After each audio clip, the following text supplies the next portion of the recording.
What would Socrates say to that? It tickles my fancy. Oh, okay. Okay. Goosies. I don't have hair. Oof. You got Marcos. That's not Wait. Yeah, That's true. You do got me. Get over here, Marcus. Let me look at you. They don't want it. Tobin and Leroy, ready to deploy. Had to hit it with a little journalism, but that was a decoy. Better have about me, boy. Okay. Leroy and Tobin, hold to the show, man. Still in the sauce with the show, and till then his half moon open. Sometimes go taste like a snowman. No proof, I'm alive at a motor. No proof, like I always wanted him. I never hated him. I never traded him. And if I did, I never ever traded him. You know what is a star? Like another city, the driver's like Florida. Gucci get large, so many more. 10 in the more, never a bar. Hey, 10 in the more, 2 to the P. Nothing to you, but it's something to me. Handsome as ever and cute as can be. You can watch us on YouTube with viewing for free. Hey, this one time for the Twitch. This one time for the text. This one time for the phone line. Whole time, what they gonna do next? You know, I just wish you guys would stop the quibbling. I don't know about that, Tommy Hutton. We'll see. We'll see what today's like. I don't know. We'll see if it's a quibble-free Wednesday. Hello. Every time we have that conversation. Who knows? Every time we have that conversation with the Heat. Dude. Every time. It's my fault. Honestly, it's my fault. No, it's not it's my your fault. fault. No, it's my fault. Every time we have this conversation where we start feeling good about them, right? They lose to a turd. They lose to a complete dud, and it's my fault. Silly me. I was called the hater. No, you're right. You're when you're right, you're right. And I was stupid. And you know, we talked about this over the weekend. You're like, what's up with all the missed free throws? And I'm not, I mean, they hit a gazillion in a row, and then they decide, you know what? How about we miss 4 in a row? And we'll give up a 4-point play, and we'll just wet ourselves. And Leroy, we will not score a basket for the last 6 minutes and 26 seconds. Professional basketball players. Not being a hater. I know you. This has been happening for years, though.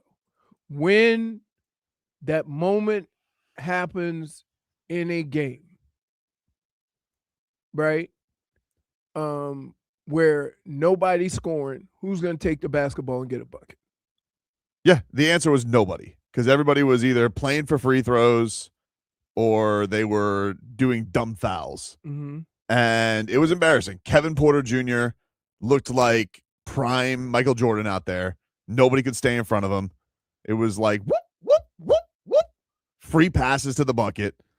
And it's on me. I'm not going to, what can I say about it? See, this is why, and really I should have known, because you want to know why? Because we don't want to leave our home. We're homebodies, and we saw a little bit of light at the end of the tunnel, and we're like, what's that?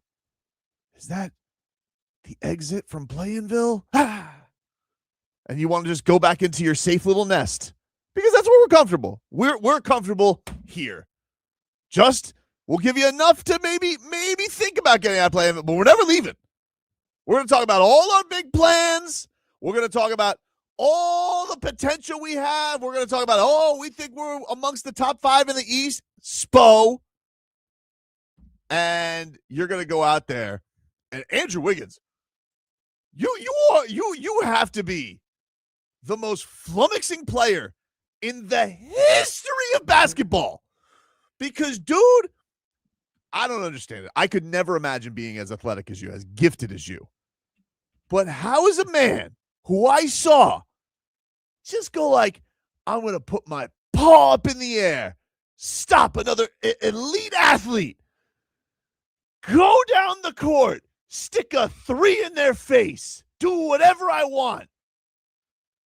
And now for the second time in over a week, you've gone to the free throw line late in the fourth quarter, and you've yacked 2 free throws.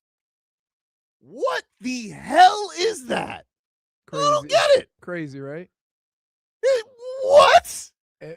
If you think there's 3 guys on this basketball team that I expect to never miss a free throw. It's Norman Powell, Tyler Hero, Andrew Wiggins. Oh my God. Right? Like if it's the end of the game and you got guys shooting free throws, if those three go up there, you're expecting with the way they shoot the ball, we're good. And just it all went awry. Everybody was doing dumb stuff yesterday. Davion Mitchell was playing a really good game, and then he's like, ah! He decides to clothesline Kevin Porter Jr. on a 3. What?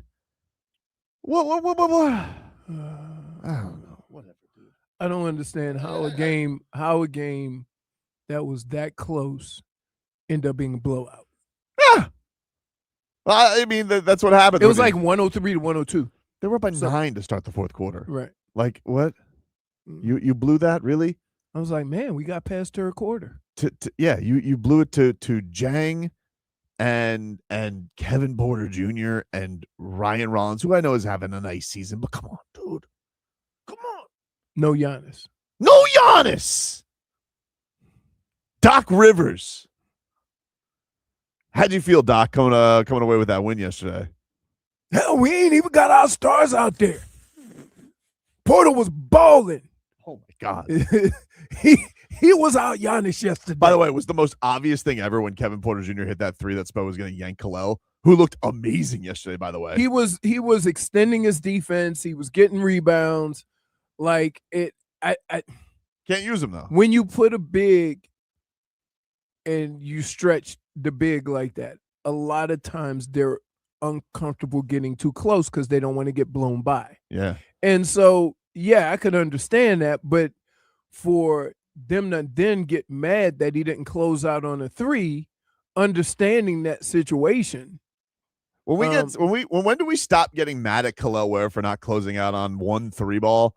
And when do we get mad at the guards for never being able to stay in front of everybody? When do we get mad at that? When do we get mad at that? And then Eric Spoelstra was like, all right, well, I guess my solution here is I'm going to put Norm and Tyler at the end. Would take out Davion. It's like, huh? All right. Nobody. And it led to and it's not a Tyler thing, everybody. It led to 0 baskets. I just, it seems to me, with all the foolishness going on and all these games ending the way they are, Spo takes out his frustration on Kalel. It just seems like he's always the fall guy. So dumb. He's so obviously the most talented player on the team. He is always the fall guy. And here's the thing. I would buy it if when you took Kalel out, you start having success. Right. If you won. Right. If this led to... But you take Kalel out and then you go on a scoreless streak. You know, I was so mad at myself yesterday for being stupid wild heat coyote. You know, I tried. Listen, you're my friend. Yeah, you're right. You're right. You're right. And I don't try to. And everybody gets on me. I'm like, what have you been watching for the last 4 years? Like and I don't. I'm frustrated because I think the answer to all of this can't be just bench Kalel. Why do we always think that's the solution? I don't know.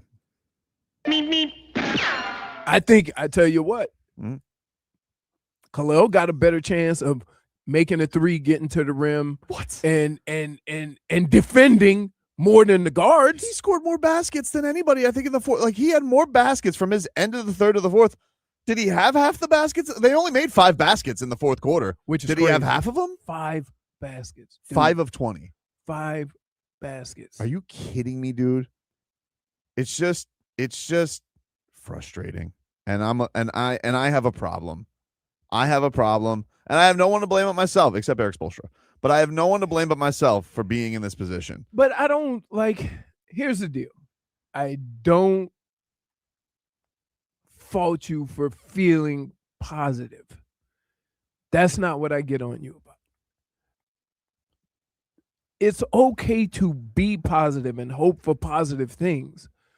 But the reality of it is that you're expecting something and hoping for something you haven't seen. Yeah, and I guess the thing that where I keep getting burned is like they always say that what is happiness is expectations, minus the reality or something like that. I don't know. I think I messed up that saying, but something like that. Did I mess that up? I'll take my -1. I apologize. I don't even -1 I don't even know, but for propaganda. I don't. Have you ever heard that, Brittany? I don't understand. I can't say that I have. I'm looking it up right now. I don't understand how your anger has us having to think about Confucius, right? Like, Yeah. The state it is happiness equals reality minus expectations. Okay.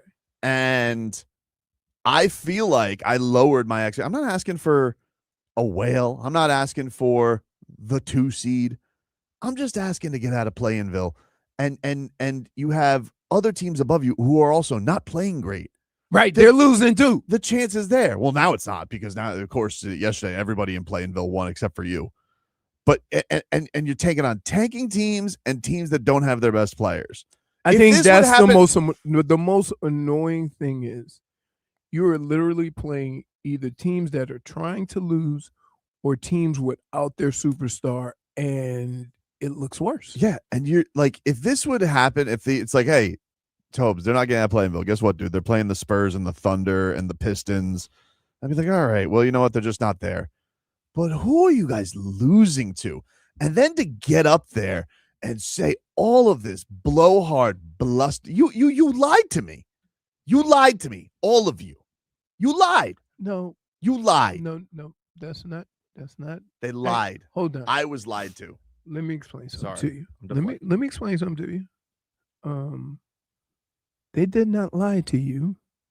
You just believed the things that you were hearing, even though what you're seeing does not match that. Look, I get all of the positive and Spo, hey, we need to do this and we need to do that and blah, blah, blah, blah, blah. Okay, but we haven't seen it. We haven't seen it consistently. And the problem is when you can beat anybody and you can lose to anybody, that is the definition of Play-in-Ville. They could go out to there it is. All hail the kings of Play-in-Ville. Nay, we shan't leave. Even though we could look at playoff land and be like, oh, that looks fun over there. It's not as comfortable as Play-in-Ville, where we henceforth not score a basket in the final 6 minutes of a game. That's what we do here in Play-in-Ville. We miss regularly. QAM, what's up, man? It's my turn, Greg. What's up, man? Hey, man. 2 quick points. It's nice to hear somebody agree with me because I argue with my friends about this whole Canelo Ware shit. Excuse my language, sorry. And you guys agree with me. But the other thing he does when he's on the floor is that he sucks in all the defense into the paint because he's such a lob threat that you have to have someone when he's near the rim. You got to have someone on him. Yep. So it's crazy that he's not getting his playing time. He opens up the floor for everybody, and he can shoot the 3. It's crazy what this guy's doing. Aside from the Canelo Ware thing that it seems like we all agree on. I mean, can we agree that Jaime is better than Pele? Yeah, that's another thing. Like, Jaime was completely forgotten yesterday, and that's going to be a thing with everybody back. But look, Pella, I don't know. I almost feel like Pella's taken too many hits to the head. Like, I wonder if that messes up your depth perception on shooting, because I can't remember the last time he hit a 3. What is he doing? Like, why is he? What is the hero coming up? Can you imagine if Steve Kerr was like, "Oh, I'm going to put Clay on the bench, so our second unit could be great," or let's put Scottie Pippen on the bench, or he's like benching players that are obviously better than the players he's starting, and it makes no sense. Hero now is coming off the bench for Larson, like Yakachonis. Like, what are you doing, man? Start your best 5. Because his snuggie is Drew Smith. Like, as soon as Yakachonis struggled yesterday, he goes, you could see him. He like almost hyperventilates, and you got to give him his snuggie, and that's Drew Smith. and his intangibles. The problem is, and I think I'm gonna let you go, buddy. he loves certain guys, their effort, their determination, or whatever. And that's fine. But your whole team can't be comprised of that. Right. Because there's other players who are better skilled at basketball and scoring and getting to the rim. And you need a nice combination of that. And what happens is you fall in love with all of these ancillary pieces and put them in there. And then it looks like two guys who are struggling to score, who are supposed to be your scorers, and three try-hard guys. That's like... I don't know. Dave South says, why are we constantly getting frustrated with players picked late in the first round? They are who they are. All right. Well, I'm sorry, Denny Green. My bad. No, we understand that, but holy smokes. Schmeathan says, you lied to yourself, Tubby. You wanted a parakeet to be a pterodactyl. What? I don't know what that means, but it's a point. Point for Twitcher. Hey, Smeathan, don't lie. Don't lie. Okay. You would have put that up there sooner, but you had to Google how to spell pterodactyl. We all do. We know there's a silent something. The headline. I'm just like, there's no way he just pulled pterodactyl right off the top of his. The headlines are brought to you by Doral Kia. You always pay less with your Pricito at Doral Kia. Visit us at Doral Kia or DoralKia.com. Final score last night, 128-117. Kevin Porter Jr., 32 points, 7 rebounds, 7 assists. Yeah, that's not Cade Cunningham. Nope, that was Kevin Porter Jr. Yeah. Who's been on 900 teams. Yeah. Noam Powell had 26 points, but he was getting his James Harden on last night, diving for free throws, and then he decided to miss them. I don't understand. This might be the worst free throw shooting Heat team I've ever seen. It's very annoying. Even with Shaq.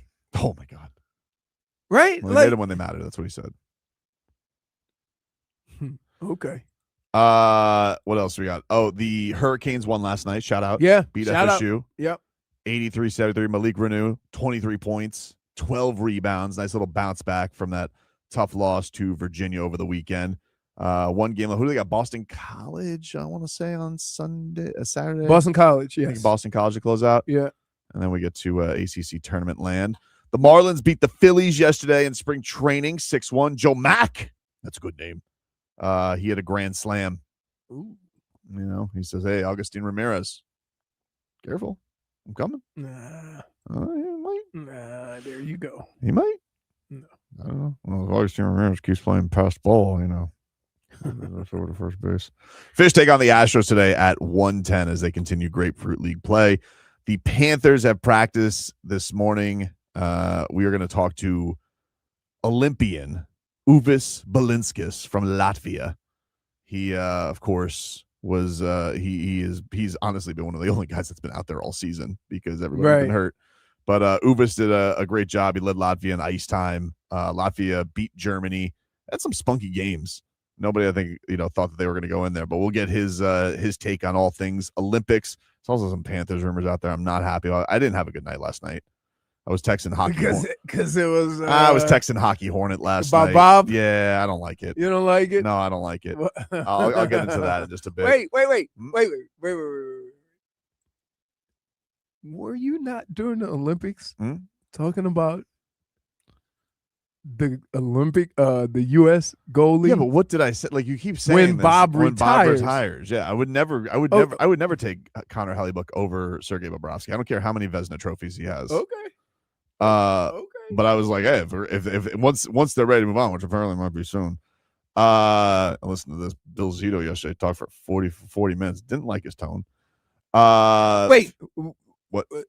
What he's done the last 4 years, whatever decision he makes, you trust it. I can feel how I feel. No, but he hasn't earned anything. I'll feel how I want to feel. He hasn't earned anything with you. He hasn't earned shipping off Sergei Bobrovsky. Oh. Paul Maurice told Joe Rose today that Thomas Nosek and Dimitry Kulikov are getting out of non-contact jerseys today. So More reinforcements for the Cats. That's good news. We will take a break. More to come. Back after this.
Who's this? Dua Lipa?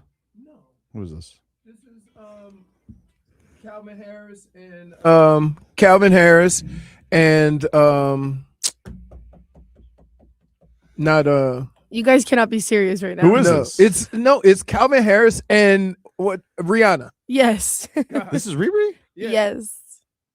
But it's on the Calvin Harris album.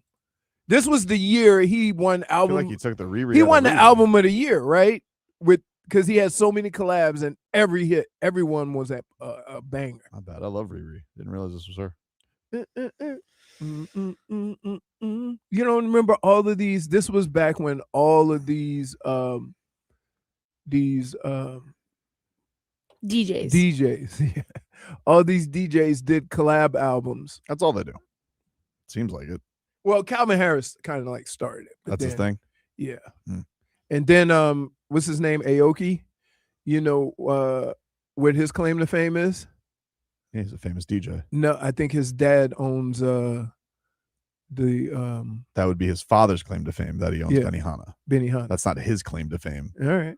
That would Okay. be his father's claim to fame. his father's. Okay. You know, All right. it's his claim to fame is he's actually had a very successful musical career. Correct. I know every time we've gone to Vegas, one of them has been there. Please tell me you didn't get texted during the break about free throws. Okay. So I don't understand why Solana thinks he's my stat guy. But we were talking about missed free throws. Can we all watch the game last night and say, damn, they miss a lot of free throws? I mean, I sent a text earlier on Sunday. It literally has cost and them, I've said, right. it's cost their last two games. All right. Statistically, this season, this is Solana. Mhm. Statistically, this season, they're shooting the sixth highest free throw percentage in team history. Great. Okay. What are they in nut crunch time, Solana? That's what. Yeah, like, what do you- Tobin said? Thanks, man. Like, but also they just lost to the Jazz because they missed a gazillion free throws, and they just lost to the Bucks because they couldn't hit free throws. Right. Unbelievable, this guy. -1 for propaganda. He's getting swole carrying that water. I just like. I bet he agreed with taking Kalel out too. I bet he loved that move. Oh my God! Really? Yeah, he's a great rotation spo. More Drew Smith. I And I like Drew Smith. Nobody doesn't like, nobody hates. I'm not pulling the frog boy. Like, Here's I what like Drew sucks. Smith. But Here's God. what sucks. If you have a problem with one guy being taken out because another guy went in, people just assume you don't like the guy that came in, and that's not the case at No. all. But it was interesting because it was the first time we were going to see what Spo could do in a close game with his full allotment, and he blew it. I mean, his players blew it too, but his solutions were not inspiring. Timbo Slice, you hit the nail on the head, my man. Does he think he'll get fired from the broadcast if he doesn't defend the Heat 24/7? He does actually justify every move that the Yeah, he organization doesn't have to do makes. that. You don't And he have to doesn't justify have it. to do that. You don't have to give us their free throw stats, Solana. I'm sure in the overall they have been a good free throw shooting team, but it has blown. Their last two losses is directly related to free throws. On top of not being able to stop anybody, which is unbelievably infuriating. But one guy gets the treatment. Yep, one guy.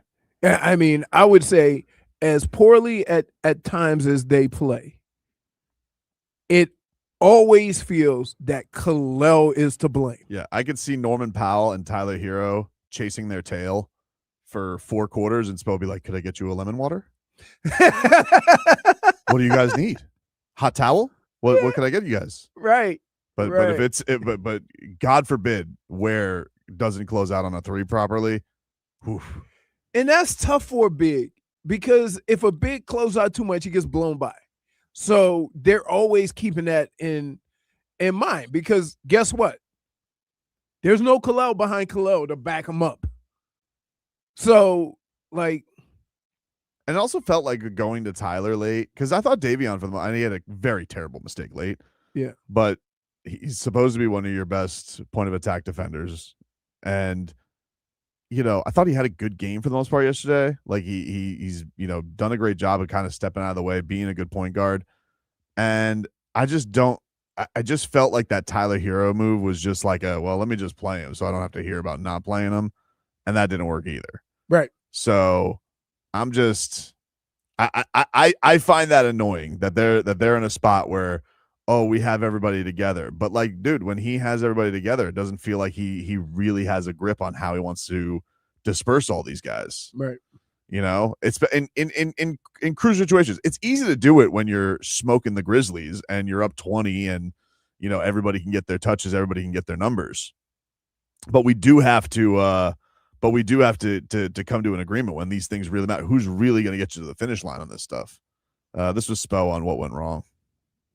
You know, it was a tale of many things, but I believe at the beginning of the fourth, we're up 8, and they just, hit 2 threes within seconds, to get back into it. We couldn't like extend that lead. And then Porter Jr. just played terrific down the stretch. We couldn't, get a handle on him. Nope. What about off night? Well, he did check him into the boards at one point.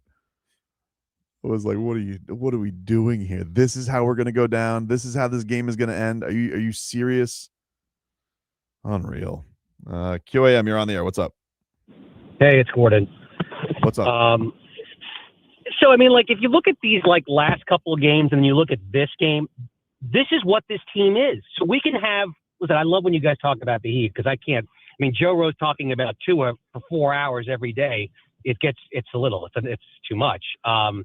So I love the conversations about the Heat, but it's like you look at the games that we played before this Milwaukee game, and you look at this Milwaukee game. This is what this team is. This is what this team has been for the last 4 years. It's win 3 games, lose 2 games, win 1 game, lose 3 games, and at the end of the day, they're a 500 or less than 500 team, and that's what it is. I mean, so we could talk about Andrew Wiggins, we can talk about Davion Mitchell. We can talk about Bam Adebayo, and he goes 15 points one time, 8 points the other time, 25 points the next time. It looks like Karl Malone. But at the end of the day, this is what we are. And I don't think there's not going to be like lightning in the bottle like it was where we got Jimmy Butler, who can carry this team all the way to the NBA Finals. This is maybe we make the playoffs and play against Cleveland or Boston and get smoked. Yeah, I don't think you're wrong, Gordon. So, I mean, it's like I love you guys. You guys talk about the Heat, and we try to come up with all these different like scenarios and all these things to try to figure it all out. There's nothing really at the end of it, and I try to too. And I try to say to myself, maybe it'll work. Maybe Tyler Hero in the last few weeks can get it together and they can figure it out.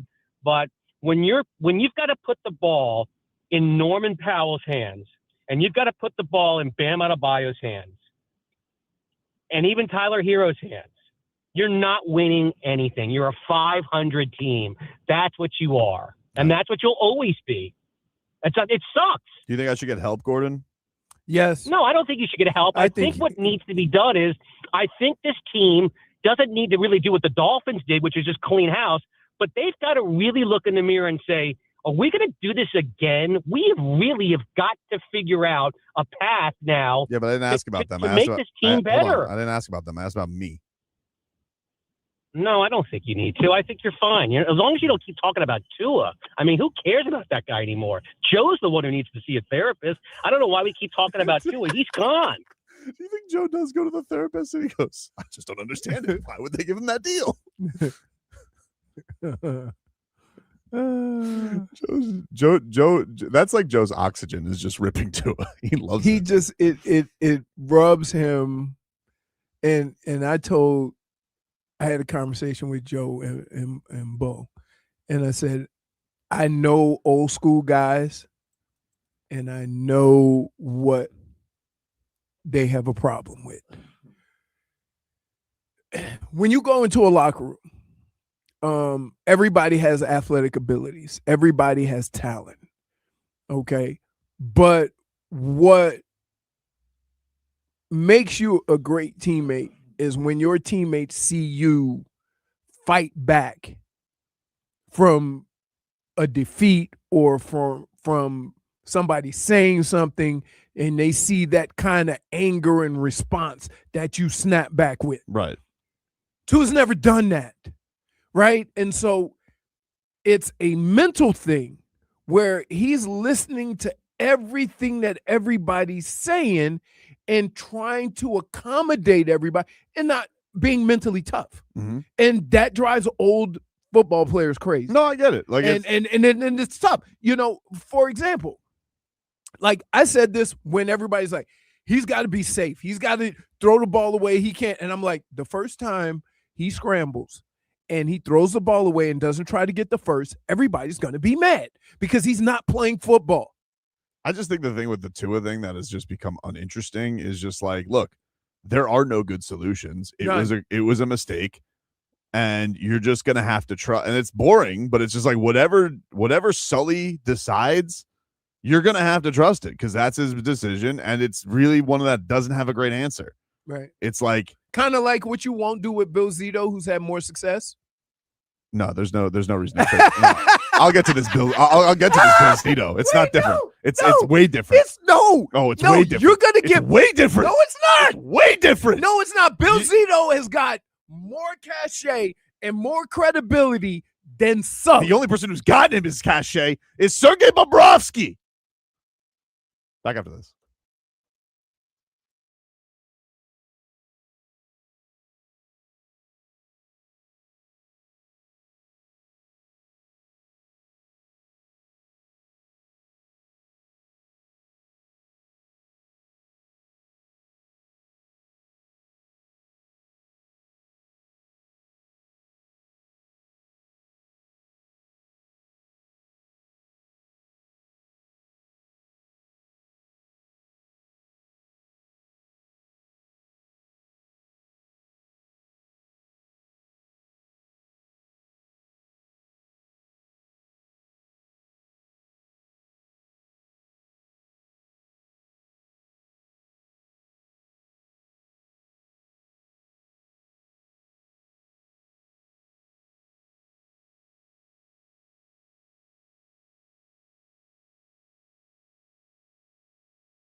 Welcome back, everybody.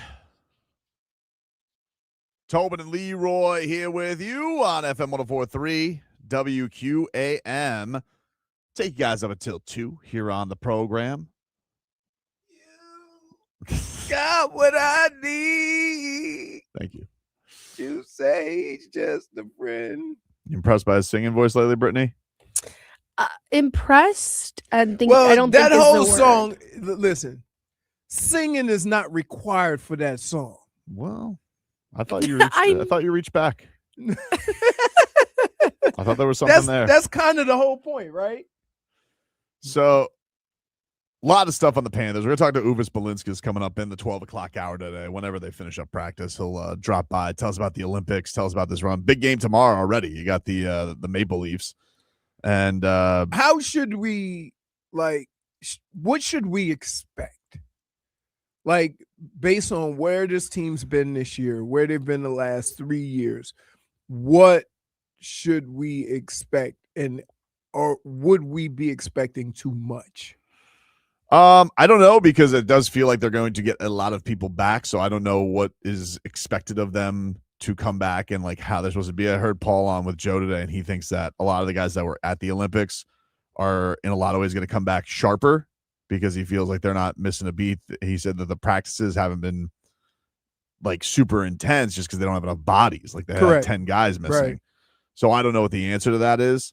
But this was Bill Zito yesterday when he was asked about the trade deadline, and he basically he made it seem like this is a dire week for them to decide what they're going to do by next week's deadline. Yeah, I think it's a very obviously it's a very important week, and it could give us.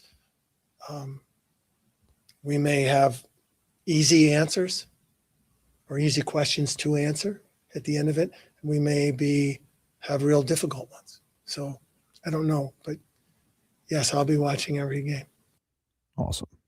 Now they're 8 points back of the wild card. They got Buffalo and Toronto, who are both directly ahead of them.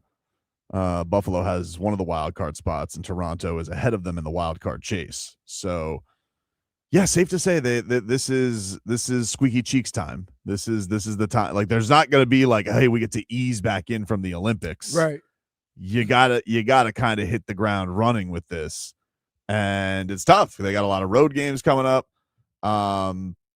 And there's a lot of stuff that's out in the ether. And the one thing that does have me bothered, and I've been alluding to this, I have been nervous about this, is that this is the last year of Sergei Bobrovsky's deal, his long 7-year deal that is wrapping up after this season. He's obviously going to go up into the rafters one day. Probably should have won a Conn Smythe, has won 2 Stanley Cup championships.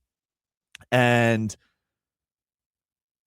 there's this question about whether or not the Panthers are going to hang on to him because of his contract status, or there's a few theories out there. Now, most of this has been like internet scuttle amongst like hockey accounts I don't follow. So like I'm asking the people who are like in the weeds of hockey, like I am with the NBA. Legitimate? I'm like, is this like, because, you know, there'll always be those weird Twitter accounts that are like, you know, Ricky Scoops on the NFL. He's got a dog emoji. Mm-hmm. There's dropping dimes or whatever for the NBA. And so like I'm asking, I'm like, is Hockey Insider with 3 R's? Is that a legit? And like, you know, I'm being told I'm a crazy person. But then yesterday, a guy who's really credible, Kevin Weeks from ESPN, he's played for the Panthers. Mm-hmm. He had the bomb tweet that it was like a gut punch to me because I've been fearing this, and I just don't know what to do with myself because I don't know how I'm going to handle it. I'm not mature about this because he said yesterday, he says we should keep an eye, the eye emoji, which means it's more legit. The Panthers have not extended 2-time Stanley Cup champ and 2-time Vezina winner and future Hall of Fame goalie Sergei Bobrovsky as the NHL trade deadline approaches with the playoffs. This is very interesting, given that he's a pending free agent. I kind of added on the very. Okay, but I mean, like, so if Weeksy's out here telling me to keep an eye on it, I don't like that. I don't want to keep an eye on it. I don't want to keep an eye on it. I just want Sergei Bobrovsky to be a Panther for the rest of his life. And I'm being told like, nah, he might get shipped off. He might go to a real contender. And look, I don't know what look. Okay. I don't Hold hold on. I'll let you. I'll let you go. I know that the Panthers are in a dire situation because this could be a year that's just lost. It's felt like a snake bit year, And that's why I keep asking. it's been a lost year. What should we expect? Should they be making radical moves without understanding that the situation is what's causing this, not necessarily the player? Well, they're like if they get the doors blown off on the next 3 games, or they don't get any points, and they're just sitting in a situation where it's mathematically like basically impossible, like without running the table. Mm-hmm. Yeah, Bill Zito's probably going to look at this and he's going to be like, well, I think they have a top 10 protected pick, and they're going to go in the tank, and they're going to sell off Bob, and they're going to be like, guess what, Barky, you're not coming back. And that's that. Right. And I don't want to live in that world because and maybe this is me being immature because I want to live on to the three-peat dream. I've seen them come out of crazy situations. They made a Stanley Cup out of a crazy situation. Right. And also I'm not here to Leroy. I'm not going to be okay. You're flustered. Seeing Sergei Bobrovsky in an Oilers jersey. No. I'm not going to be okay seeing that. Okay. Now let's understand. Okay. I want you to back away a little bit. Fair enough. And this man has made moves with players we liked, and we're like, oh man. And then the guy that comes in, we forgot about those players.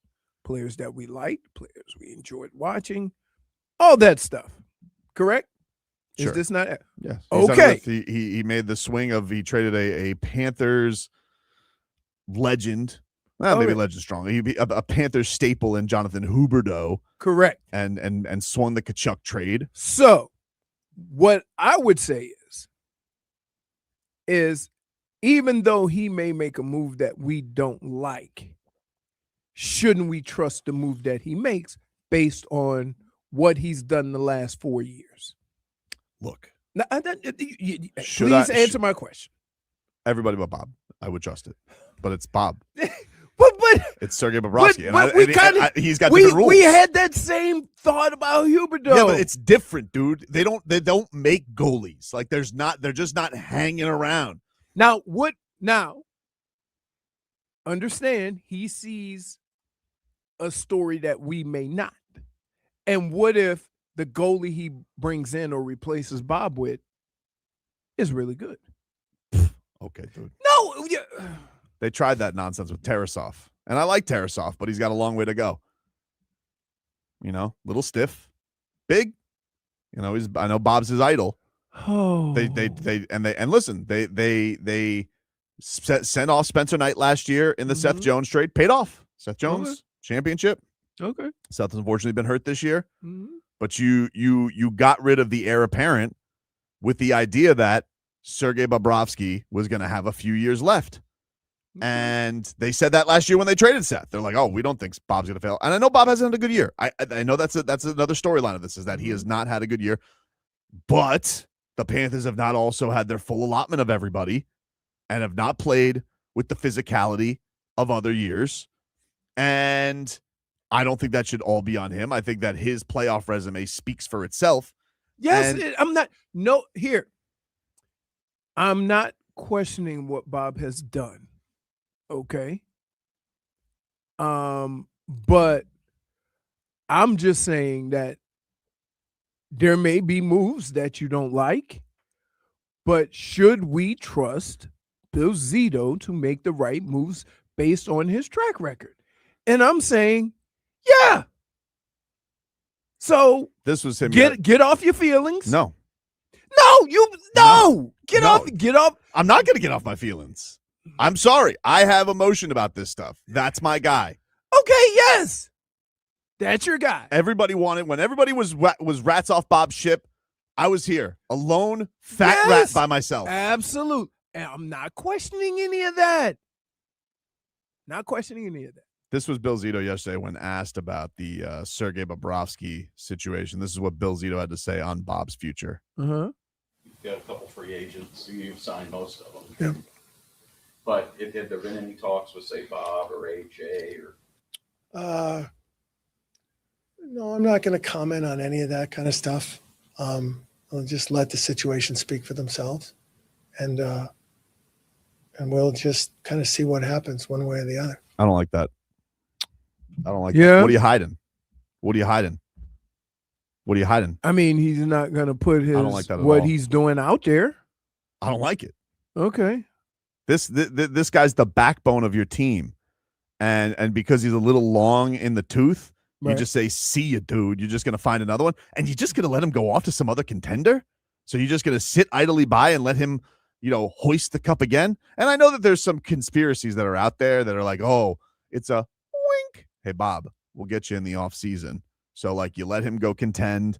He gets to go on a playoff run, and then he comes back in the summer. I've seen those conspiracy theories that are out there. Mm-hmm. Guess what? Don't want him. He's a Cat's lifer. I want him I want him to be a Cat for life. And Was he more of a cat lifer than Huberdeau? Yes, he is. Yes, he is. Only because he's had more success. Oh, sorry. Yes, I'm sorry in sports that winning helps your cause on that. My bad. No. All right. Look. You know how they say F them pigs? Hmm? You know how they say F them pigs? What? F your feelings. Why? Because. Oh, so let me because, just because I trust Bill Zito to put out Great. the best possible team out there. Great. And not get So all we're gonna- emotional about it. We're gonna sit here with some guy, Brad Marchand here, who's been here for 3 seconds. All right, used to hate his guts, and you sign him. You bring it, and you won a championship. Yeah. Oh, okay, great. You've won back to back. So I'm gonna trust the guy that's making these moves more than I'm gonna trust somebody who's up in their feelings about a goalie. Every move looks great when you're winning. Yes, because it is. You know who helped him win? Sergei Bobrovsky. Absolutely. I'm not even discrediting Sergei. I'm not discrediting Bob. Feels I'm like not you are. doing it. No, I'm not. Feels like you are. No, see, this is why we can't have grown-up conversations. This is what you've always wanted. No, this is why we can't have grown-up conversations. I'm being very grown up. No, you're not. No, you're not. Don't look at me like that, Brittney. Hold on. I did not say anything negative about Bob. No, you're saying the negative about me. No, I'm not. What I said is Bill Zito, regardless of how I feel about Bob, has earned the trust of this city and this organization. If he decides to make a move, we're going to trust it because of his track record. That's what I said. What about Sergei's track record? You're How many goalies has he taken down? okay. Outplayed. Okay. Just because. Okay. How would Bill Okay. Zito like it? One day, Bill Zito, you're going to be like Pat Riley, and they're going to say, "Oh, you're washed. You don't have it anymore." Okay. How would you like it if all of a sudden we but, cast out? But that day ain't today. And right now, we trust what he does. You do. You don't trust what Bill Zito has I done. don't trust this. No. His track record. I trust most of what he does. Don't. Until this move, what has he done wrong? What has he done wrong? Yeah. Nothing. Okay. So, and it's not even a guarantee he's going to do that. But I don't like that he's thinking about it. if he decided to, based on every move he made working out, how can you have a negative thing to say about it, even though it's one of your favorite player? Well, you just said, how can I have it? That's why. I want Bob, and I don't want him to leave. Oh, my God. We just have new. Whether you like it or not is not the conversation I'm having. Sports, look, I'm having this conversation because whether you like it or not, do you trust Bill Zito to make the right moves? Yes, his track record. I have. Oh, all right. What? Okay, they just can't. Am I being unreasonable, Brittany? Yes. I didn't ask you. Oh my gosh. A little bit. No, see, she's trying to slip. She's trying to Just- softball it. just Throw the heater, a Brittney. Brittney, throw the heater. You know what you want to say. You're trying to be nice to Tobin. No, it's fine. Keep it real. She can say what she wants to say. Keep it real. I am keeping it real because I do understand how Tobin feels. I understand how he feels too. Doesn't seem like it. Listen, at no point in time have I said anything negative about Bob. What I said is Bill Zito, to this point, every move he's made has been the right move. So I trust whatever he does moving forward, I'm going to trust it even if I don't like it. That's what I'm saying. And you said for the congratulating me.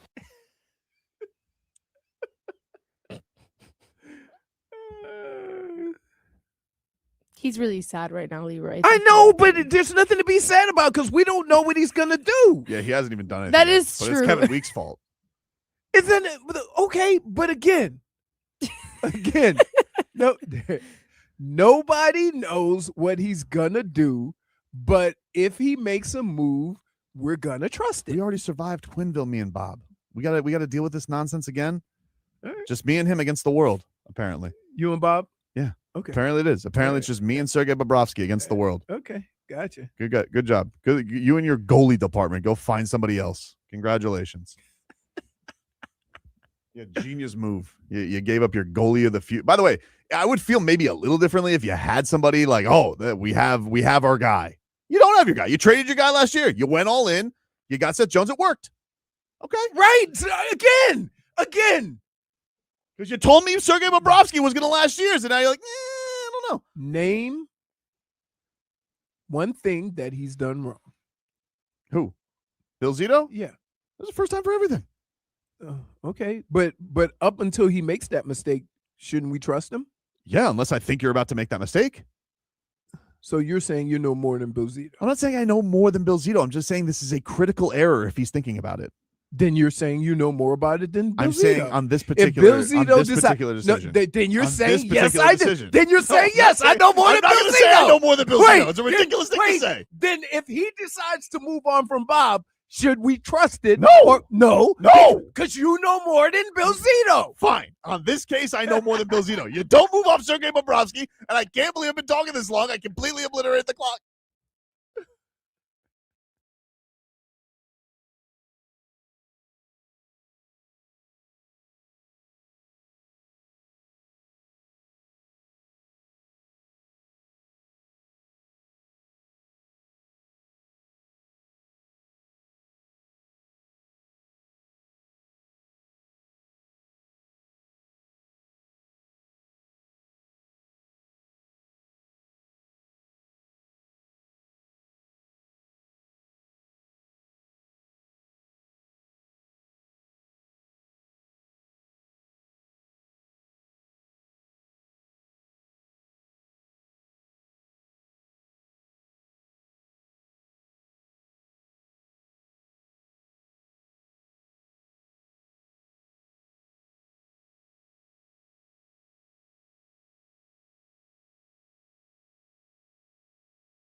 Let's get to our headlines brought to you by Doral Kia. You always pay less with your price. Zito at Doral Kia.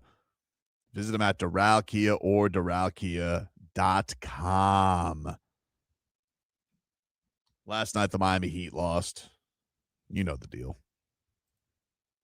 That's what they do. Are you disappointed or frustrated? I'm frustrated. Frustrated, not disappointed. Not disappointed. Disappointed, because how can I be surprised? I mean, it's not even a matter of being surprised. It's that before the game, I said every time we start speaking, positive about the situation and everybody coming back, they go out and just have like the absolute worst possible game that they could have, considering who's the guys returning.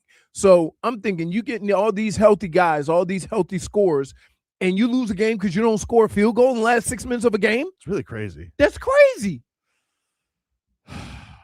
It's not even like they're going against like the Thunder or Wemby. Huh? Right. All right. And I know they were in the bonus with like 5 minutes left, so I guess that'll mess up some of your field goals. But then you miss those.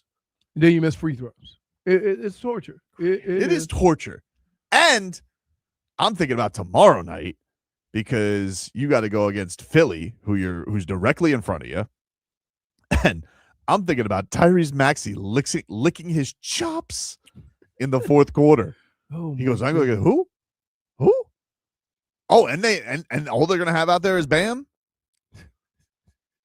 No, nobody else to deter me at the rim? Great. Oh, my goodness. Yeah, put your overs in for Tyrese Maxey tomorrow or Edgecombe. Really? Yeah. You don't think off night going to get him? They could win. The Heat could win. They haven't played the Sixers this year, have they, Brittany? It's been weird. Yes, they did play They the did? Sixers. When? It was a while ago, though. It was a while. It was like at the beginning of the season, and I believe we played them there as well. Yeah, I don't feel like I didn't feel like we played them this year, but you might be right. It might have been super early, and this year's felt like 4 years. So, sure. Yes, they beat them in November. 127-117. That's right. That Kalel, I think, had a big game that night. Bam was out. And that's when things are rolling high. We call that the golden month. No, Bam did play. Okay, so Bam had 20 in that game. Oh, no, I'm sorry. Kalel had 20. Bam had 18. Norm had 32. Jaime Hawkins had 22 off the bench that game. This has been your Miami Heat November update. So, the combine's going on. Yesterday, Jeff Hafley and Jon-Eric Sullivan. Sully. They spoke. Jeff Hafley wants to let everybody know that, him and Sully are on the same page, but they're not like besties. Ultimately, when I came here and I chose to, really take this in-person one first, a lot of that had to do with alignment.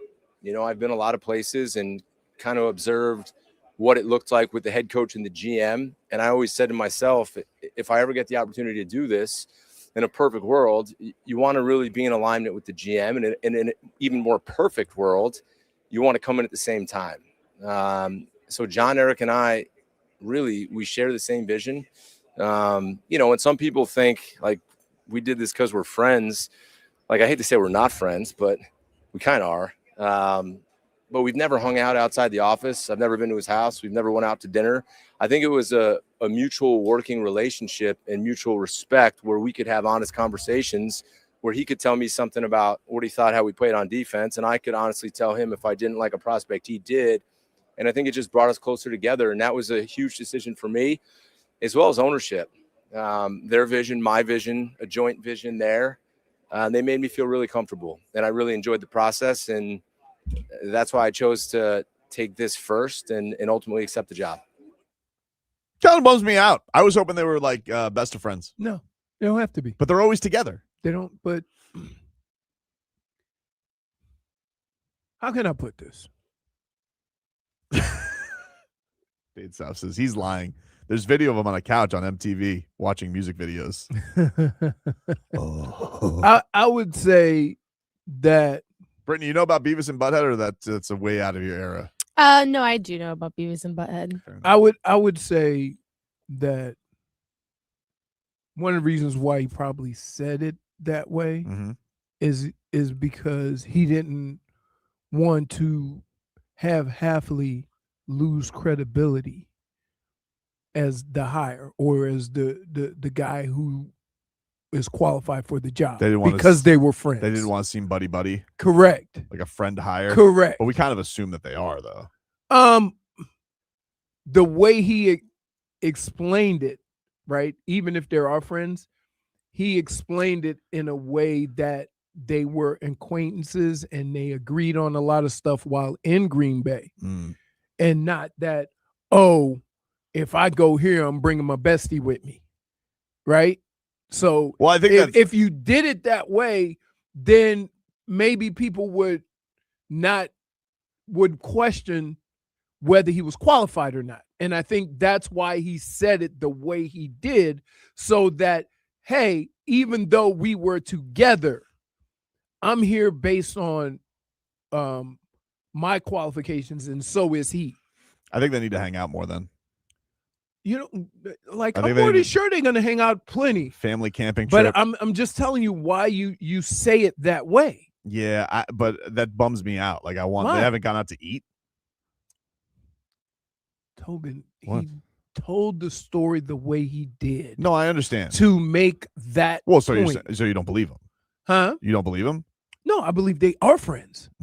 I believe he explained it that way so you wouldn't think that Hafley wasn't qualified to do the job and that he didn't get the job just because they were friends. Yeah, but I would like them to have like nicknames for each other.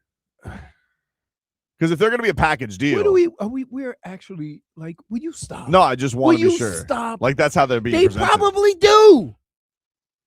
What do you think they call each other? Beavis and Butthead. No, why would you call each other Beavis and Butthead? Again, Brittney, did you understand why I said what I said? Does it make sense? Yes. Why you would explain it that way? They could be best friends, but if you say it that way, that means you're discrediting the guy you hired because then people think he got the job because they were friends. Yeah, but I don't want them to be just office friends. Like I feel bad about that. Like they're just just but tied to they football. just told you that. It doesn't mean they really are. I don't know. Oh my God, I think we're getting off on the wrong foot. You are the worst. Why? You're the worst. How am I the worst? Because you can't have a conversation like a grown-up. I am having a conversation. No, you're not. What do you mean? Did you not understand what I said? I get it. It doesn't mean they're not good friends. It doesn't You mean just said they weren't. I told you why he said that. So you're saying he's a liar? No, I'm not saying that. Deceiver of truth. I'm saying that it would almost throw his friend under the bus by saying, yeah, we're best of friends. And then people think that he got the job because you're friends. They did get the job because they're friends. That's what I was hoping. He got the job because they're familiar. They believe the same things. Did you hear what he explained? You don't think this would be better? Like one no, meal at it Joe's would not. Stone Crabs? It would not, because everybody would think, go to the Sonic next to the facility. I'm more than sure they hang out. I'm more than sure they're gonna hang out before the draft and have conversations and not work hangouts though. Like I don't want them to go there with their they lanyards. have conversations over dinner and stuff like that. Like, oh, what?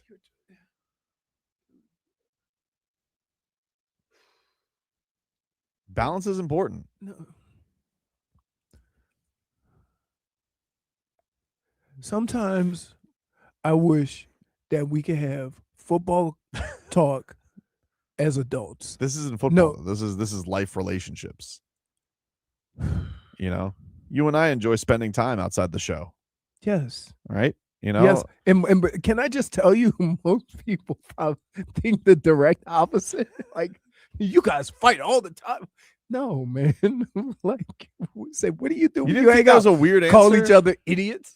Huh? Brittney, you didn't find that to be a weird answer? No. I think I agree with Leroy. I think he's lying. Wow. So you he's think they doing are it not to. Yeah. He's doing it not to not to take away credibility from his friend. It's kind of a silly thing to lie No, about, it's though. not. I It don't is. think it is. 'Cause I Damage think is done. He's hired. Like if I went suckers, we're best friends, been friends forever.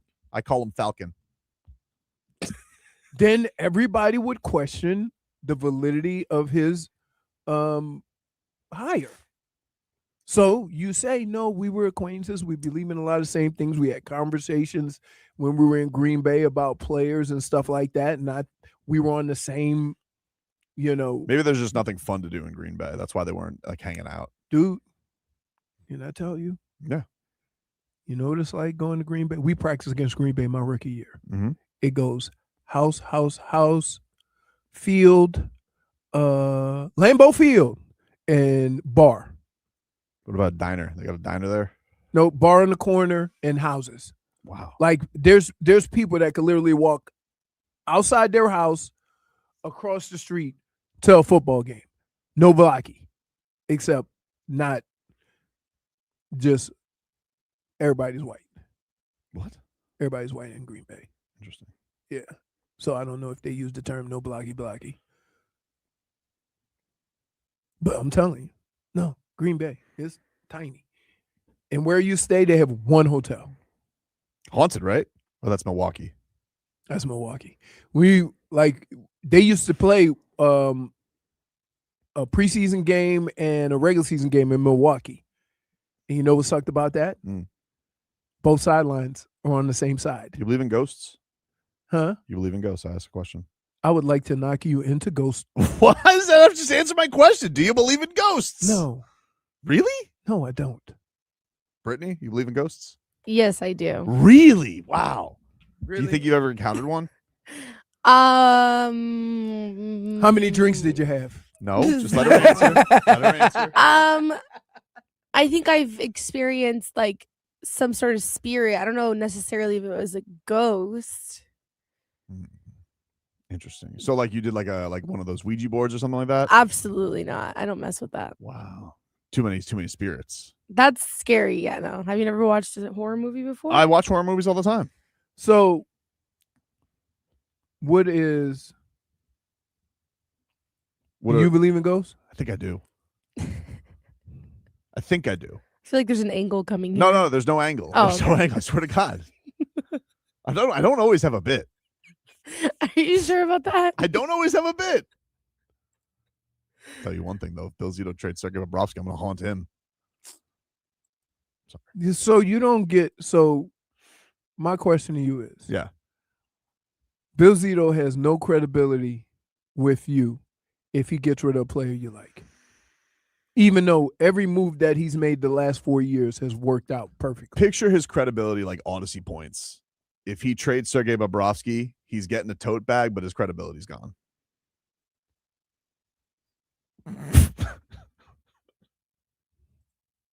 -1. What? I don't even know how many Odyssey points I have in the bank. I've never bought anything, so I got. Me either. Do they expire? No. I should have like 30 million then. No. Well, has Jennifer ever gifted you some? Yeah, she always does. Yeah. But at 5 points aside, you need 700 for a pin. Yeah, I'm saving up for the polo. How many you need for the polo? 700. I don't even know how to check Odyssey points. You got to go to Odyssey at work. Oh. That's the website. Odyssey points, like a Chuck E. Cheese for adults. And then you go over to the office and it prints out the tickets. It prints out the tickets. Oh my goodness. So how are you feeling about Kirk Cousins? How am I feeling about him? I feel nothing about him. He's Kirk Cousins. Yeah. How do you feel about Kirk Cousins? I mean, what a ridiculous question. I would say this. How do I feel about like if the Dolphins went after Kirk Cousins? I don't know. Let's take a break. We'll get into that coming up after this.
Welcome back, everybody. Tobin and Leroy here with you on FM 104.3 WQAM. Take you guys up until 2 here on the program. Heat lose last night. Canes win. Panthers back in action tomorrow. Marlins, they win in spring training yesterday. They are back at it today, taking on those cheating Astros. They'll always be the cheating Astros to me. Always. Yeah. All right. They'll always be the cheating Astros to me. So you were asking a question, what do I think about Kirk Cousins? Yeah. Not much. I mean, that's where we are. That is where we are. I'd rather them. Honestly, you know where we are? We're at not much. We're in hell, gentlemen. You'd rather them just run with Quinn Ewers? I actually would. I would run here, with Quinn Ewers. Can I say, let me say something about this. And this is not a knock on anybody, but it's the reality of that position. You have to have a base level of competence to play that position. To think somebody can just be thrown in and pick it up as they go is being unfair to that player. And I would say that I don't know where Quinn Ewers is in that process, but seeing him play last year, I don't know if he was ready yet. I don't know whether he'll be this year. I don't know how long it takes. But I'm saying to throw people in and throw players in and say that we can just learn on the fly. Well, you got to have a starting point. Well, I think the things that I would say that I like about the idea, because he didn't impress me last year at all. Right. But they did keep Bobby Slowick around, who knows him. So it's not like you're coming in, you're not coming in cold. And you have a whole summer to work on those things and get better at some of the things that, you know, you need to, you know, do to be ready and prepared. Plus, if it's a plan, you know. No, I don't know. Tank, baby. You don't want to win? Here, hey. Can I just, you don't want to win? Go ahead, say it. You don't want to win? Brittany? What? I already know the answer. I'm familiar with just this. Finish the phrase. You don't want to win? I'm not finishing it. I'm not asking you. I'm asking Brittany. You don't want to win? I don't even know what the. Oh, I'm sorry. Oh, okay. You don't want to win? You put in Quinn. Oh, that's what we're doing. Yeah. Oh, okay. So would you be upset with the stealth tank? No, but here's the problem. Everybody says they're cool with that.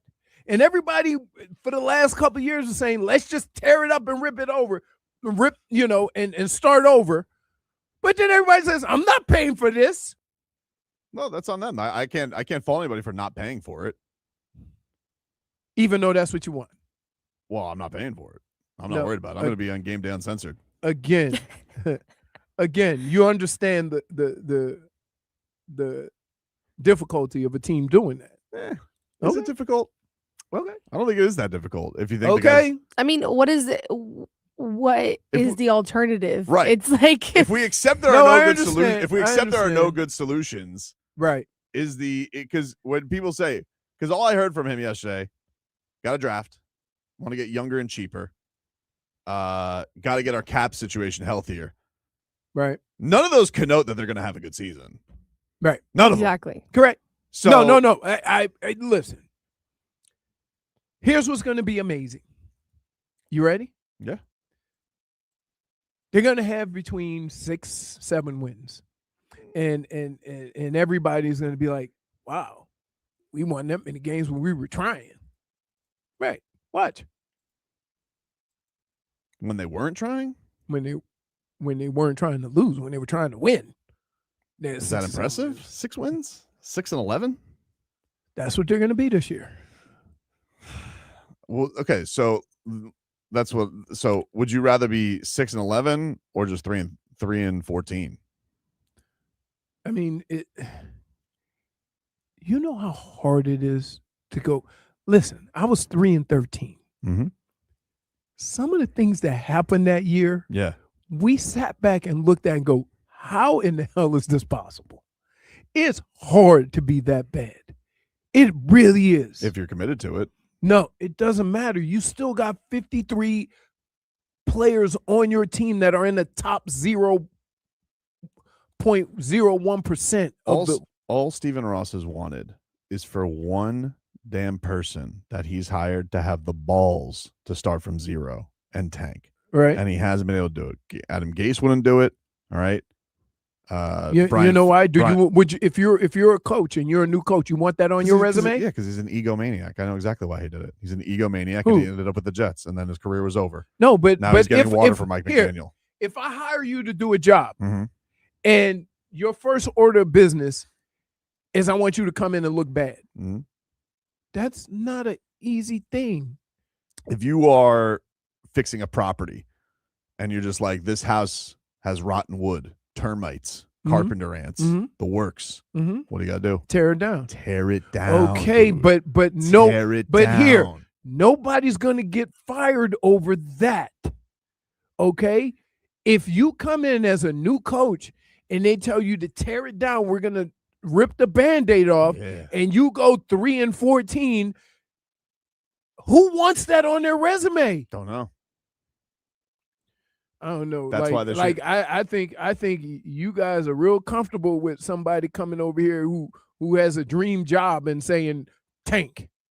Like that, like that's easy. That's why I want them to go to Olive Garden, sit down over this, have a meal, and be like, hey, Hafley, pass me the breadsticks.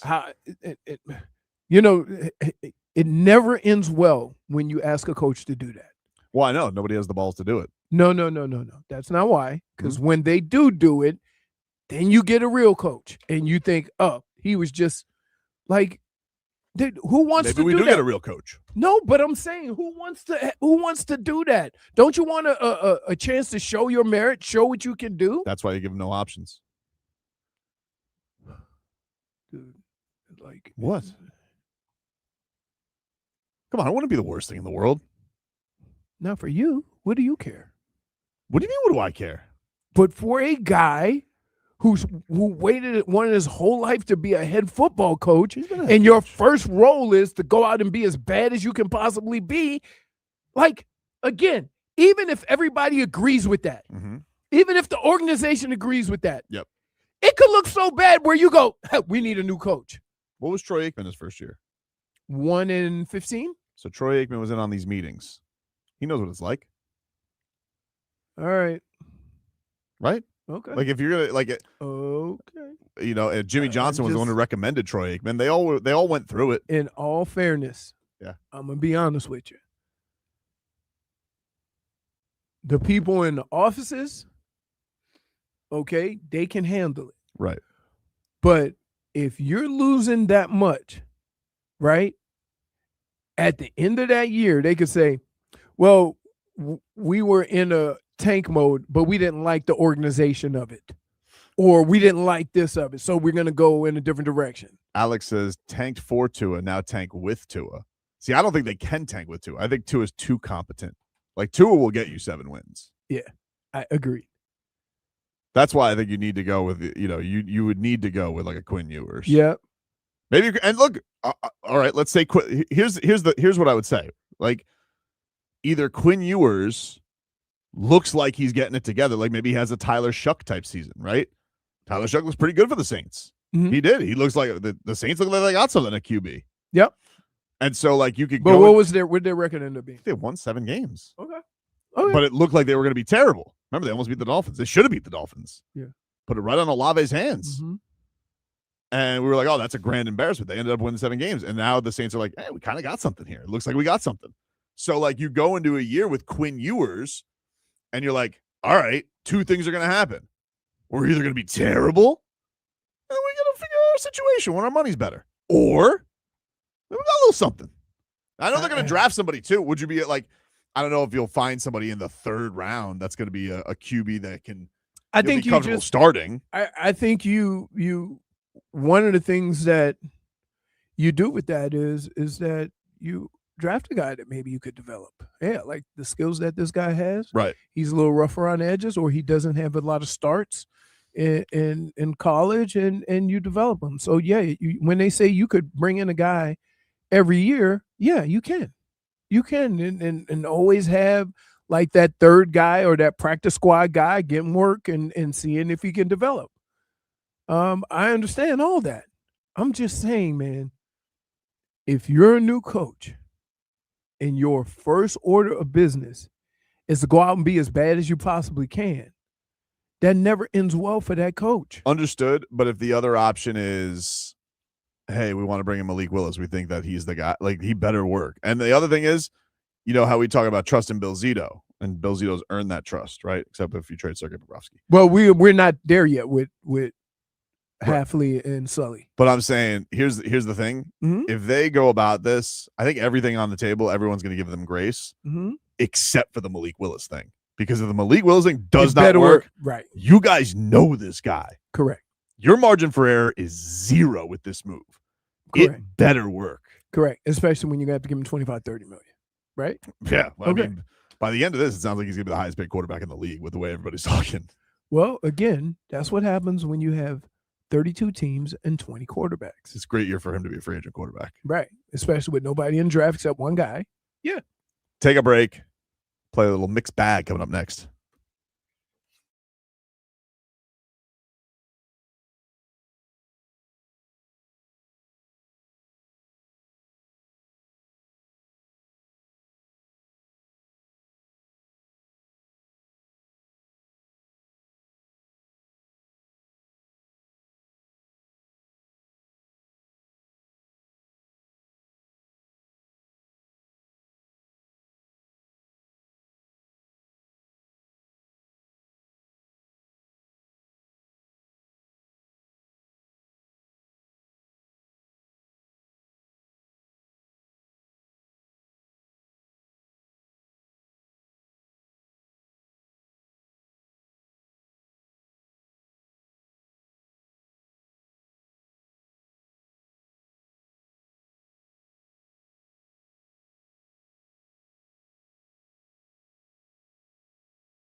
All right, welcome back, everybody. It is Tobin and Leroy here with you on FM 104.3 WQAM. Take you guys up until 2 here on the program. Uvis Balinskis is going to join us next hour once the Panthers wrap up practice. Talk to the Panthers defenseman, having a nice season for the Cats. Healthy. He's had to pick up the slack with everybody else injured, but it's opened up some opportunities for him. And he just got back from the Olympics as well. Played for Latvia. Latvia, who played Team USA, played Sweden. They beat Germany. And so we'll talk to him a little bit about his Olympic experience and the Cats, who are about to start a big run. Fix your camera, Leroy. In the meanwhile, let us get to the mixed bag here on a Wednesday.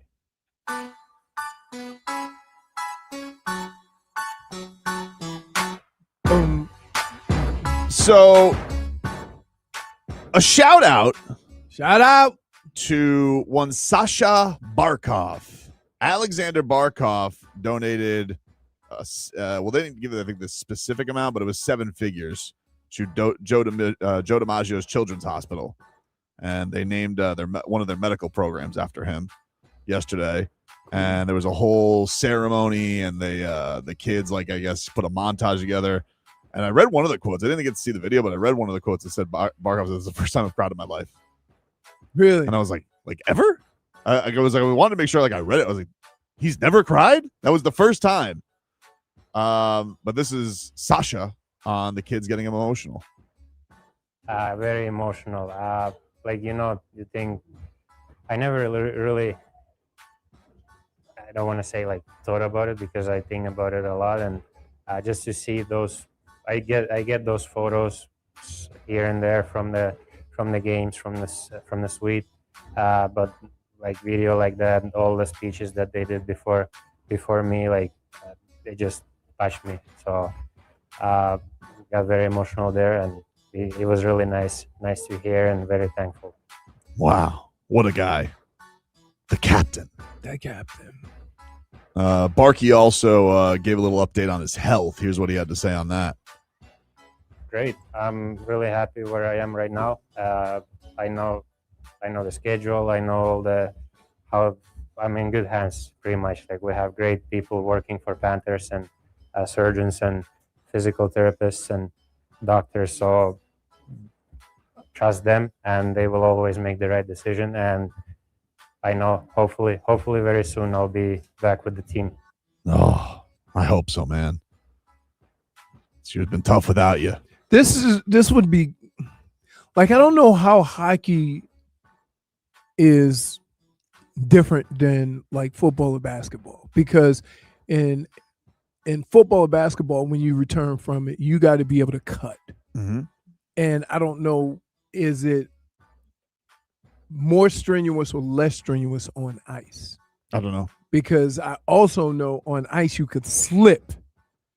Well, that's how it happens. Right. And that's what I'm saying. You could slip, and that could cause. So I don't know. I can't really give you even a guess on how long it would be before he could come back, because he's skating, but I don't know what kind of skating. Yesterday, Jeff Hafley, he spoke to the media about Malik Willis and said that he loved him in Green Bay. Well, obviously he was our scout team quarterback. So, a lot of times he really couldn't do what he does best, because I was sitting there telling him, if we were playing a drop back guy and he started scrambling, I'd tell him, hey, you got to stay in the pocket, man. Like, stop scrambling. That's not what we're doing today.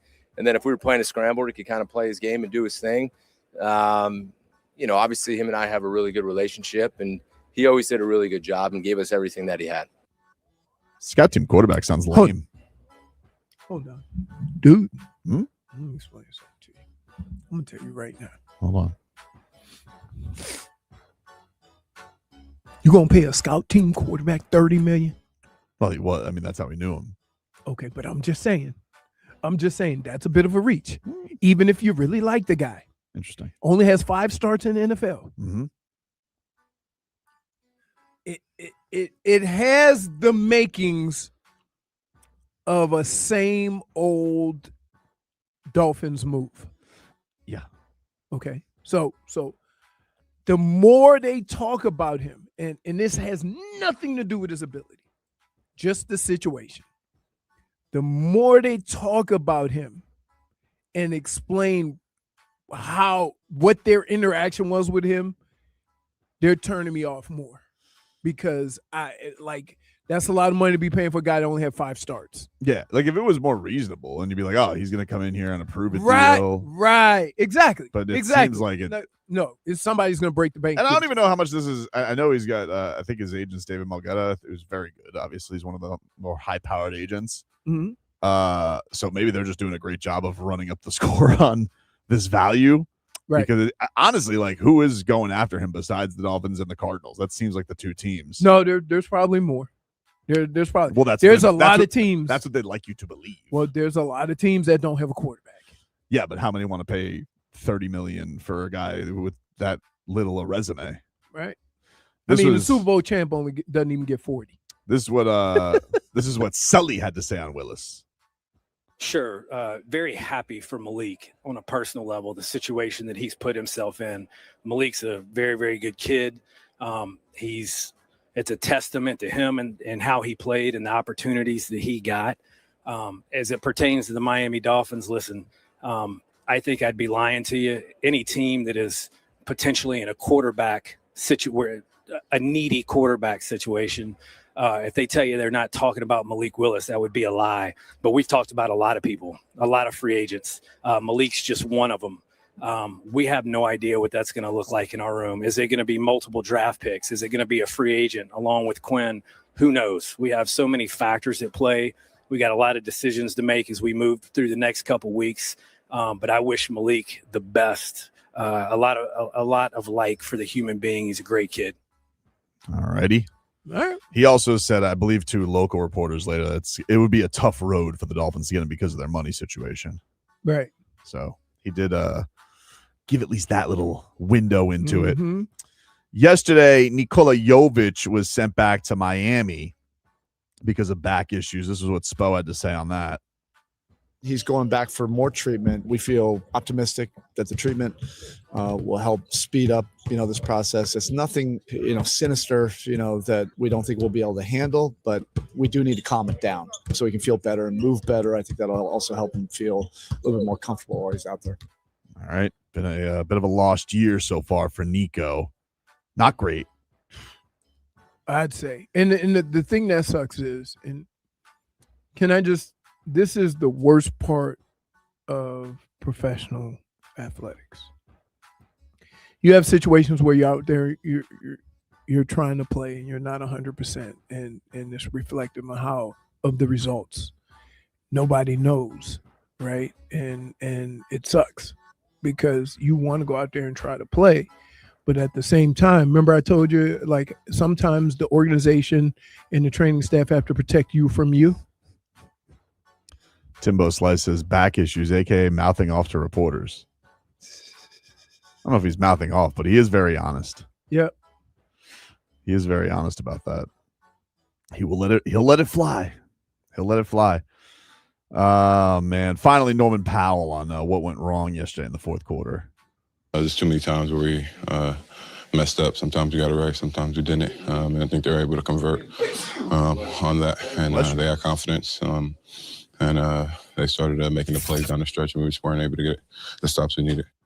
All right. They'll be back in action tomorrow against the Philadelphia 76ers. Great. That is your mixed bag, ladies and gentlemen. Hey, I want to let you know, coming up next hour, we are going to give away some tickets to Jelly Roll. If you guys want to go see Jelly Roll. What does he sing, Leroy? I'm not okay. He does sing that song too. Change it up on him. He does sing that song too. So we will give away those Jelly Roll tickets coming up around 12:20 today. He's at the I Think Financial Amphitheater in May. It's a Live Nation show, but at 12:20 we'll give away a pair of tickets. Uvis Balinskis will join us around 12:30. Just got the word from the Cats. So that's what we'll be. We'll talk to the Cats defenseman fresh off the Olympics for him. And we'll take a break. Get you caught up with your headlines. Back after this.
This is like one of his first songs. Welcome back, you rascals. Oh, the great Fernando Mendoza walking into the combine. He doesn't need to be there. No. He knows where he's. What is, does he meet with anybody besides the Raiders? I guess you have to, right? Like, what if somebody's like, hey, Tom Brady, we'll give you 4 first-round picks? They were going to do that regardless, if that's the case. They'll still draft him? Yeah. Fernando Mendoza. There's certain people that don't need to do the combine. Yeah, he doesn't need to do the combine. Nope. He doesn't need to go. We got MLB Network in here. World Baseball Classic is going to get underway soon, which I'm excited about. When does that start? I believe this weekend, I think it does. Really? No, next weekend. I think next weekend it starts. Oh. They go off to a team. I think like some of the guys who are on the team for the Marlins, I think they do like this is their last week, and then next week they go with their team. Okay. So do they still practice and do camp though, right? Yeah, I think they're gonna do. Yeah, they're doing just without their guys. Yeah, they're gonna continue spring training. Yeah, there's so many guys that they can take a look at. I was there. Yeah, I know you were. You know, with the nicknames you were giving out. Headlines brought to you by Doral Kia. You always pay less with your Pricito at Doral Kia. Visit them at Doral Kia or DoralKia.com. Are you excited for the World Baseball Classic, Brittney?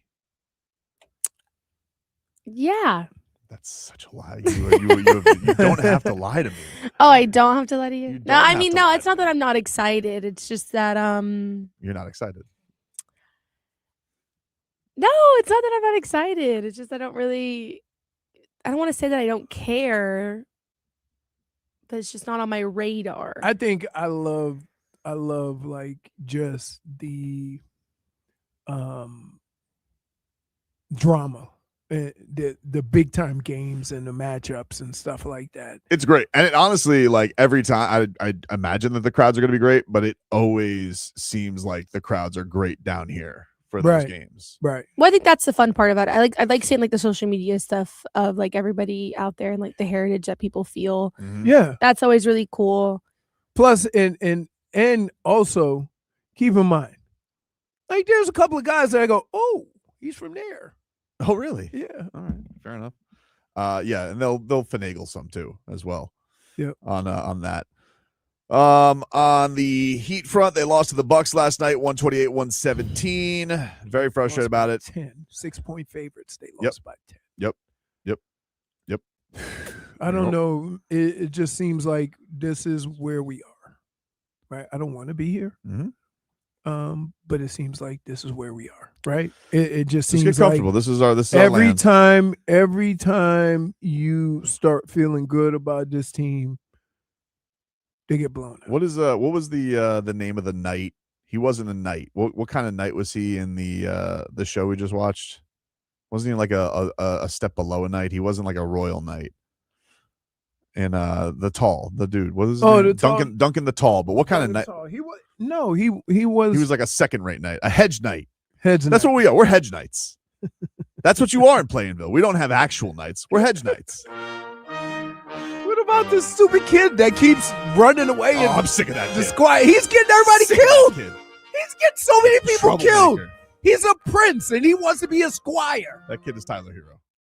He wants to be a squire so bad.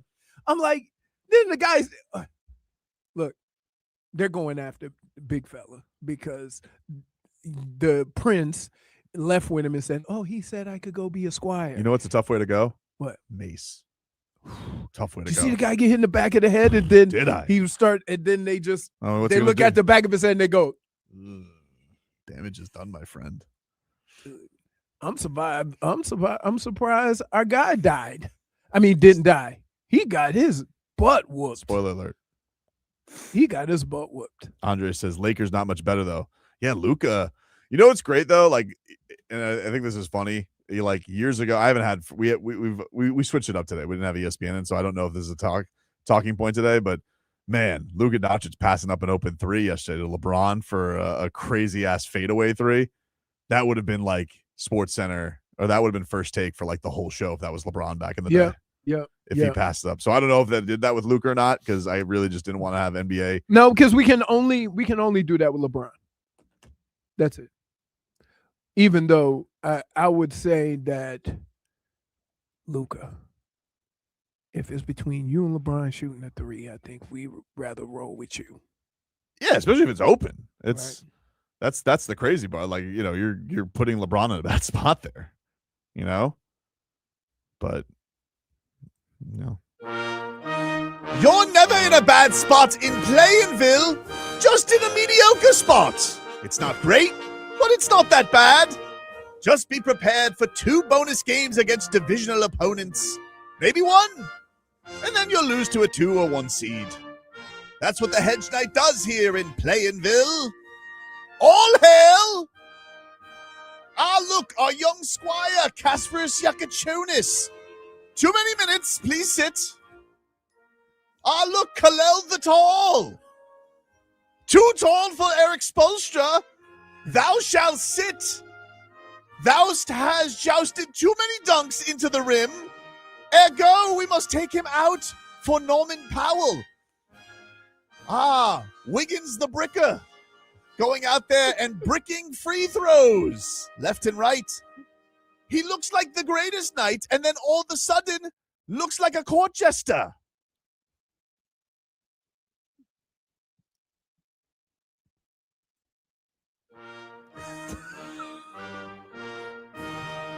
I'm surprised it's that long to get it to start off. He tries to be sneaky. He's like, there's a little delay on my buttons. You gotta get the I timing wish I down. could help him out, but I don't even know what he named the. Oh, it's easy, Brittany. What do you think I called it? Did you put Play-in-Ville? Playing King's music. So yeah, I don't know, man.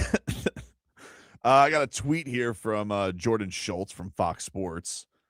He says Jordan Schultz, the speed skater? No, he is a reporter for Fox Sports. Remember he fought Ian Rappaport last year at a Starbucks? His dad owns Starbucks. Anyway, he's like who are we talking about? Steve Aoki? He's NFL reporter Steve Aoki. Oh, yeah. Jordan Schultz, Packers free agent quarterback Malik Willis is in demand as expected, and interested teams I've spoken to at the Combine in Indianapolis believe him getting at least $30 million per year is a foregone conclusion. Told you. Yowzers. Think about now. I want everybody to understand this. The 20 quarterbacks and 32 teams thing. It's real when somebody who's only started 5 games in the NFL is going to get $30 million. Sheesh. Think about that. Crazy. So, if you are the Dolphins, do you pay 25 and send 2 away? If somebody will take that 25? Oh, what do you mean? Like you spend, I think they're going to have to pay like more than 25 of his salary. You think? Yeah. Right. Yeah, I think so, dude. That's why I'm saying there's no good solution. I think we all just have to get. We understand that, but I would say that I like the fact that there's no rush. They don't have to make a decision now. Right. And that was another thing too, because they had said like, oh, they're going to make a decision by the end of the Combine, and based on what Sully said yesterday, it doesn't sound like they're in a rush. No, they're not in a rush. Like whether you rip the Band-Aid off now or rip it off later, it's still going to be a Band-Aid. Because what if you see a look, first of all, like, what if you see a quarterback you really like? I mean, I know everybody says it's a bad draft, but like, what if they fall in love with a prospect? And what if and to be honest with you, it would be the worst case scenario. Somebody's quarterback gets hurt and they want Tua, and you've already let him go. Right. Mm-hmm. No, there are arguments to keep him around for a little bit. Especially, it's just not. It's the responsible. I think it's a responsible thing to do, even though it's not the popular thing to do. And I think these guys and Hafley and Sully are going to have to do things that maybe aren't as popular with the fan base, but they know are sound decisions. And I think you just have to go with it and be comfortable with it. Look, there's Tyler, the boy wonder. I don't know why I sounded a little Australian there. Thous is a knight that lets all the jousters by with no repercussions. Look at him. He lets another one go, and another. We call him the drawbridge that is always down. How do you call him a traffic cone? Parking cone. It's medieval times. We don't have parking cones. We just tie our horses to trees.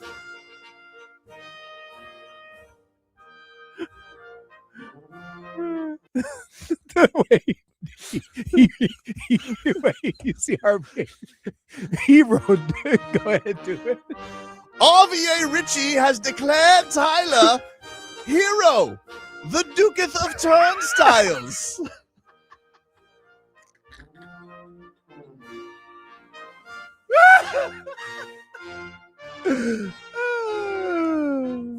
Oh my goodness, that's so bad. We'll take a break back after this.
Welcome back, everybody. Tobin and Leroy here with you. Hey, you want to see Jelly Roll?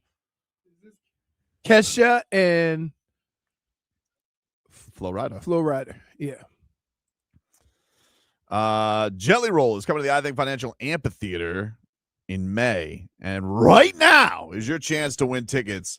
Caller, what do you want to do? Caller what? Caller. Let's do caller 5 6 for the amount of baskets. No, caller 6 for the amount of minutes the Heat went without scoring a basket. I like it.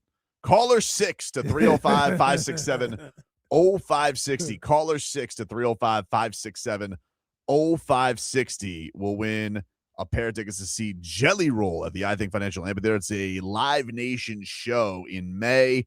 If you guys want to see Jelly Roll at the I Think Financial Amphitheater, caller 6 to 305-567-0560 will win the tickets to see Jelly Roll. Are you guys Who will doing only talk to- Melrose? They talking about Melrose. Jalen Milroe? Yeah.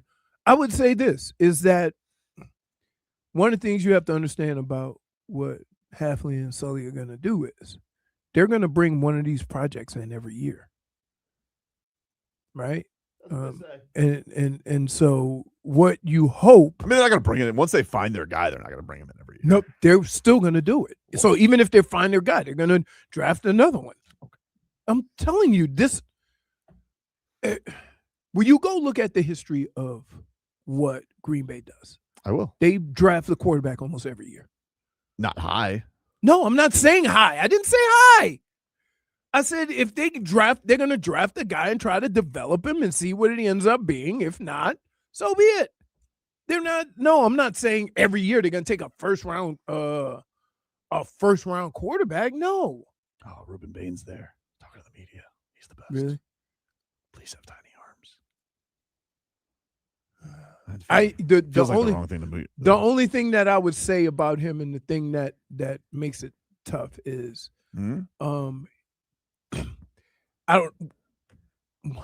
I'd be curious to know what his testing is going to be, because he's one of those guys that could probably be a hybrid, like a hybrid rush guy, like Chubb. You see what I mean? Rush guy, drop guy. According to Isaiah Smalls of the Miami Herald, he says that he has met with the Miami Dolphins. Yeah. He also has referred to Jason Taylor, according to Isaiah, as a second dad. Mm-hmm. It's got to be kind of cool to have Jason Taylor there for your whole college career. Oh yeah, pretty good. I mean, I didn't think it was cool at the time, but I played with Ozzie Newsome. That is cool. That is cool. Yeah. But yeah, I'm in this, I'm getting my hopes up about it because I feel like everybody is getting cute with the mock drafts this week. And then I think, I think, you know what? I think the coolest thing about this draft is because there's not a whole bunch of quarterbacks and there won't be a whole bunch of reaching with the quarterbacks. I think that you're going to see a lot of guys, at other positions. And I think that should be interesting.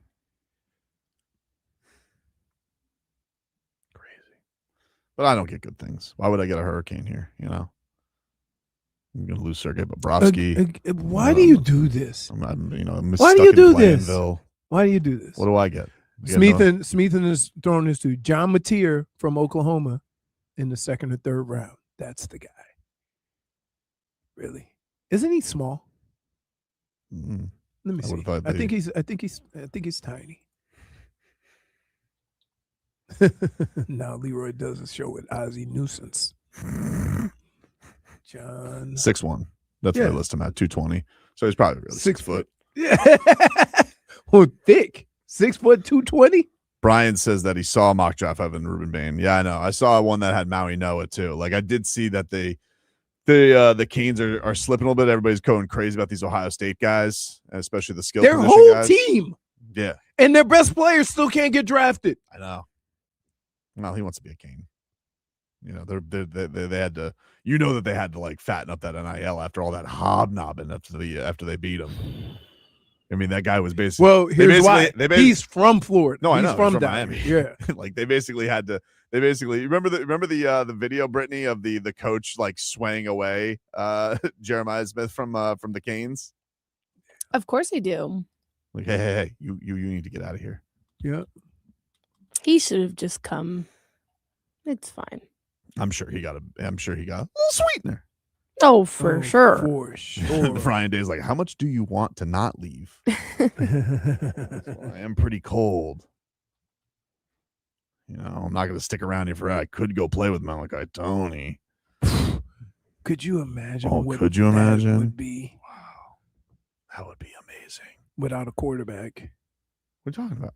Oh, we got the guy from Duke. Sorry. Yeah, dude. My bad. How dare you? Like they did everything so quick. Well, I mean that'd be like a whole lawsuit and whatnot. Yeah. College. But it wasn't the Canes lawsuit. It was the player. Nah, you know? Yeah. We'll see. All right. Crazy. We'll take a break. When we come back, we are scheduled to be joined by Panthers defenseman Uvis Balinskis. We'll talk a little Olympics with him, and we'll get into some other chicanery, get you some updates from the combine as well. We're back after this.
Welcome back, everybody. Welcome back. It is Tobin and Leroy here with you on FM 104.3 WQAM as we take you guys up until 2 here on the program. Who won the tickets, Brittney, to Jelly Roll?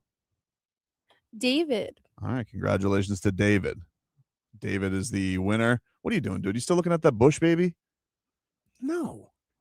Oh, you don't look all offended at me. You were like, hey, you asked me coming in a couple breaks ago. You're like, oh, you ever heard of a bush baby before? Yeah. Yes, Crazy. of course I have. It's crazy. It's like a little jungle ferret creature that bounces like around. like a rabbit. Where have you was so like you're watching why are you giving me a -1, Jennifer? I don't seem to. All right. -1. Sorry. Let's go talk to our guest. This man's an Olympian. Yeah. A distinguished Olympian joining us now on the Toyota of Hollywood guest line. Shop over 2,000 Toyotas on sale at one location at Toyota of Hollywood on 441 between Hollywood and Sheridan. ToyotaofHollywood.com. There he is. Panthers defenseman Uvis Balinskis joining us there. Hello, Uvis. Thanks for joining us, man. Appreciate you. Hey, how are you guys?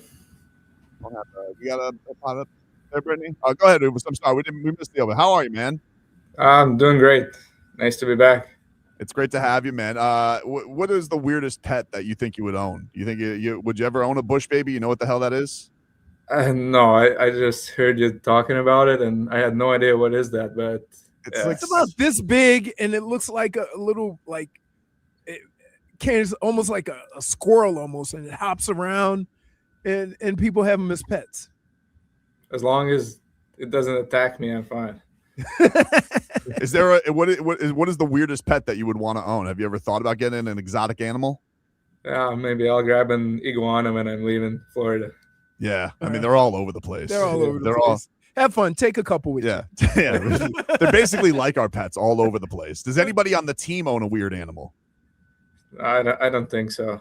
Fair enough.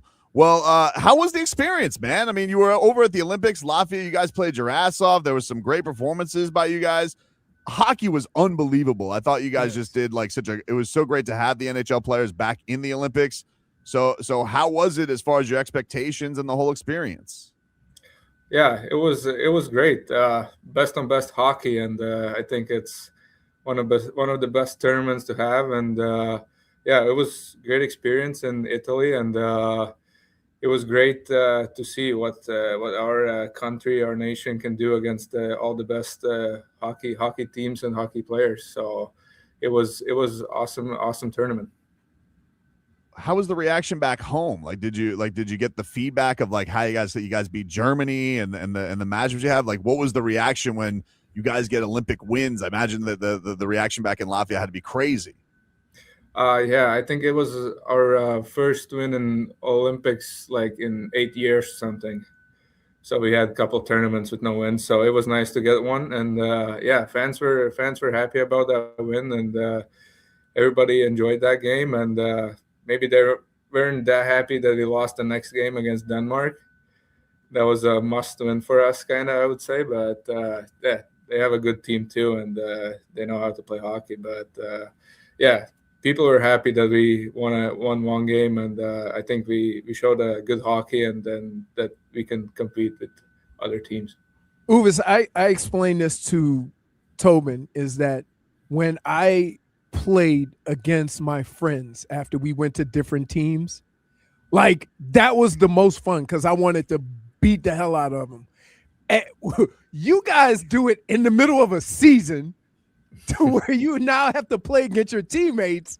How's those conversations when you get back after playing against each other and smashing each other around a little bit?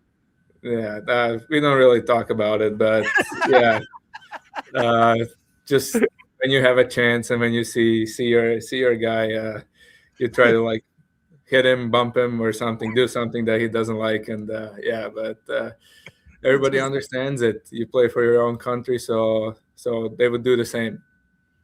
So was there any like interactions in the village with any of your other teammates, like, or is it just no, you're with your guys now, like that's the setup? What is that that whole dynamic like? Just yeah, when you walk by some of your guys, you just say hi, how are you, that's it. But you Like- basically hang out with your own guys and enjoy time with them, not with your teammates over here. That's crazy. What goes on in that Olympic Village, Uvis? What do they got going on there? Like, everybody always talks about the Olympic Village. Like, are there carnival games? What the hell they got going on over there? There was nothing much going on, actually. I think a lot of athletes spend time outside the village because we could go in and out anytime, and there was nothing much to do in the village. So everybody would just go out, hang out with their families, wives, and just enjoy the city when they had time off. Did you? Was there a favorite part of Italy that you got to enjoy with either family or your teammates? I never been to Milan, so it was nice to see the city. Just hang out with my parents a little and enjoyed the downtown, the cathedral there, and enjoyed some good food and some good drinks, and if you were to play another sport, did you go watch any of the other events? No, we didn't have time You for didn't? it. Okay. Yeah. All right. But if there was one other winter Olympics event that you wish you could do, what would it be other than hockey? I'm not doing luge or skeleton. That's ttoo fast. Speed skating, no, that's You don't not- like speed? See, I thought, I said, well, I'm not really a good skater. Maybe but I maybe think I maybe could go curling. in- Oh, come on, dude! Enough with curling. How much? Yeah, Hey, there's curling. Like, listen to it from our perspective. Every time we turned on the TV, from morning until 12 at night, there was curling on the channel. Anytime you guys weren't on, when there was in Curling. hockey, curling nonstop. It was unbelievable. Oh, enough with curling. Did You you? guys are chirping each other there too. Yes. Stop. Why not? Do you are like they the rowdiest, like the curlers? Like, who is is there a craziest athlete aside from the hockey players that are there? Like that either they like to just have fun outside of the sport, or is everybody very business oriented when they're at the Olympic Village? I think it's more business oriented when you're at the Olympics, and everybody just wants to win there, and there's no time for fun really. So it's more business. So your season, Uvis, I mean, like you've scored a career high in goals already this year. You've obviously had to really step up with so many guys down. How have you found this year for yourself personally, with knowing that you've had to help step up in the absence of others a little bit more, and like how have you found that just development for your career? Yeah, it's just to be able to step up and just to fill in those guys, just find the consistency of the game so you don't have ups and downs every night. Just keep the game at the same level every night. And of course, I needed a little couple games to adjust, but I think I found a way. And I've been feeling good, and I think that also helped me to prepare for Olympics too, to help Team Latvia. And I hope I can do the same thing after the break and help the team get the points and get in the playoffs. Do you remember a moment in that season when it was covered? Because we talked to AJ Greer a couple weeks back, and he was talking about like the ups and responsibilities and like how much he was looking forward to that. Do you remember like maybe a moment of the season where you're like, this is awesome, like I'm excited that I get to flourish even more, even though it sucks your teammates are down, you're getting even more of an opportunity to showcase your skills? It's just you always want to be one of the main guys that help teams win, and I think I have a great opportunity now to show that I can do it, and I'm just trying to do my best. How do you feel about the team situation right now? You guys have a huge couple of games coming up here right off the bat with your playoff situation. Are you guys realizing it in the locker room? Like, I guess, what's the vibe? You guys have been through so many big games, but this is kind of already like coming out of the Olympics, a backs against the wall situation to make the playoffs. Yeah, I would say we're already in the playoff mode, and yeah, we need all the points we can get, and I think it's good that we had so many guys in Olympics. That I think that might help after the break. Guys played some hockey already, and the guys that had break maybe need a game or two to get back in the game shape. But yeah, I hope we can do better after the break, and I hope the guys are ready, rested, and yeah, I think we're ready to go. How crazy is it? We saw this in the gold medal game that Jack Hughes taken. Bennett was the one who hit him right in the choppers. He lost all the teeth. Craziest thing you've gone through in a hockey game, but you just keep going because you're an insane person. Because I can't believe like what you guys go through, losing chicklets, taking block shots to keep going. You know, sometimes it looks like you're shot with a gun, and then we see you 2 minutes later, you're back on the ice. What's the most painful thing you've been through in a game and you just kept going? I don't know. I would say I've been lucky enough maybe to don't have any bad injuries, but I remember playing in Europe. I had to play a couple games with torn labrum. So my shoulder kind of popped back in, and yeah, it was tough couple games, but I was hanging in there, and but yeah, sometimes you take a shot and it helps you a little, but yeah, adrenaline and then just the game and the speed and everything gets you going, and sometimes you just don't think about it, you just go through it. Is there a time where you get used to blocking shots? Because Gustav Forsling told us last year, no, it just gets worse the older he gets. How do you feel about that? That's the one thing you can't get used to. That's impossible. So are you rinsing all the way down because you know you got to do it, and you're like, yeah, it just. Oh man, I just can't. Listen, I'd say, I love you guys, but like, yeah. Or can I put a pad? I'll block with a pad. But, yeah, what's the worst? Where's the worst place to take it? Like, what's the worst place on the body to take a block shot?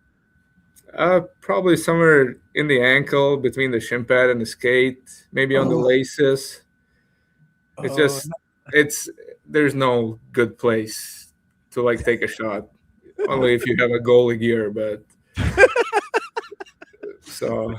But what's the process? So like when you're taking it, is there a sneaky way to get? Do you just is it like a very unfunny bone hit? Like how do you is there a spray? How do you guys get over it to get back out there? Like is it just time? How do you just deal with the initial pain before getting out there, or do you just suck it up? Just suck it up. Take maybe a minute or two off, and then just go back out there. Does anybody talk to you, or you just want to be left alone in that minute? Yeah, more. It's like left alone. You just suck it up. Everybody looks at you and go, "I understand." Yeah, you just suck it up and then go out there again. Well, Uvis, we're looking forward to it, man. We're excited for you guys to get back in action. It's been fun watching you this year, and you guys getting all the reinforcements. Is it fun seeing everybody kind of work their way back and knowing that you are getting, Gadjevich and Nosek and these guys back, and I mean, it seems like Barkov's coming along pretty good too. Yeah, of course. We all want all guys back, and yeah, it's tough to play without those guys, and yeah, I hope we can be back at the full roster soon, and yeah, it's gonna be more fun with all the guys back in. Well, you've been having a hell of a year, man. It's been fun watching you. Thanks for giving us some time, and congrats on the Olympics and getting your country's first win in a while. That was awesome the way you guys beat Germany, and we're looking forward to seeing you in action again. Thanks for having me, guys. Thank you. Thanks, Uvis. There you go. Uvis Balinskis joining us there on the program. He does not own a Bush baby. They all react the same way to the what's it like blocking a puck. It sounds awful. It sounds awful. And it looks awful. It sounds like you're going to get a shot and you know the shot is coming and you don't like needles. Well, that's the thing is like what happened to Seth Jones. Like that's pretty much like he got hit on a bad bone and just broke his collarbone. Right. But that wasn't him trying to block. That was just bad luck pretty much. But right. You're like, hey, we gotta block this thing. And you don't have the gear that Sergei does because you have to be out there skating. But it's it's pretty crazy what these maniacs have to do. It is. It is unbelievable how they just gone about their like. I've never seen a guy get his teeth knocked out and 5 minutes later smile. Dude. And they do it all the time. Yeah. And I'm just like, well, what do you mean you got a rest of a game? Like, don't you got to go to the nah, just gonna keep it moving. And did they find the teeth? Like what nah, it just damage is done. No, unless the whole tooth comes out. If it's just cracked, they just put a cap on it. Yeah. The only time this ever happens when I broke my jaw and felt like I had potato chips in my mouth. Oof. Robert got a tooth knocked out because one of the linemen headbutted him after a touchdown. But you very rarely during the course. That's why I don't understand why they don't wear the cage in front of their face. Like, it's not like. I think it's just a look. It's like why Tua didn't want to wear the Guardian helmet. You know, we made fun of the other guy. Kazoo. Yeah, the great Kazoo in the Super Bowl. It's like, well, that's why. Because who is it? Dobbs wears it. Dobbs from who is he with? Green Bay. Yeah, he wears it. No, but we were like, but if you lose with the great Kazoo helmet, I think Cole Strange wears it on the Dolphins. Like, he was a guard who wore it. But like, if you get hammered and you're wearing the great Kazoo helmet, like, we're gonna make fun of you. So that's why it's like, if you are a hockey player and you wear the cage, it's like, well, you better be awesome, because if you're not, then I think everyone's gonna make fun of you. All right. What's worse, being made fun of or having no teeth? I think to them is. I think it's made fun of. Wait, can I just say this, No. Brittney? Brittney. In a sport like that, and this happens in football, even if you're not tough, you want to look tough. I get So it, what is but worse? Wearing that guard. teeth pain is one of the worst things ever. I have a fake tooth. You And do? Yes, I do. Which one? It's the Did it's you- this one. Well, how'd that happen? I got it knocked out by a shuffleboard puck when I was a little girl. Stop the tape. I've told this story before. have? Yes. I don't think you were here. It I was might the not have problem. been here. I don't Yeah. recall this story. So Yeah. what do you mean you got it knocked out by a shuffleboard? Yes, by But shuffleboard why was puck. your face so close to the shuffleboard? Leroy? I've told you this story before. You so I don't know lost, why. You're, you so, lost close curling? No. So I was 7 years old and we were at my uncle's pool and they had a shuffleboard area and all of our parents were on the other side of the pool drinking, not really paying attention to their children.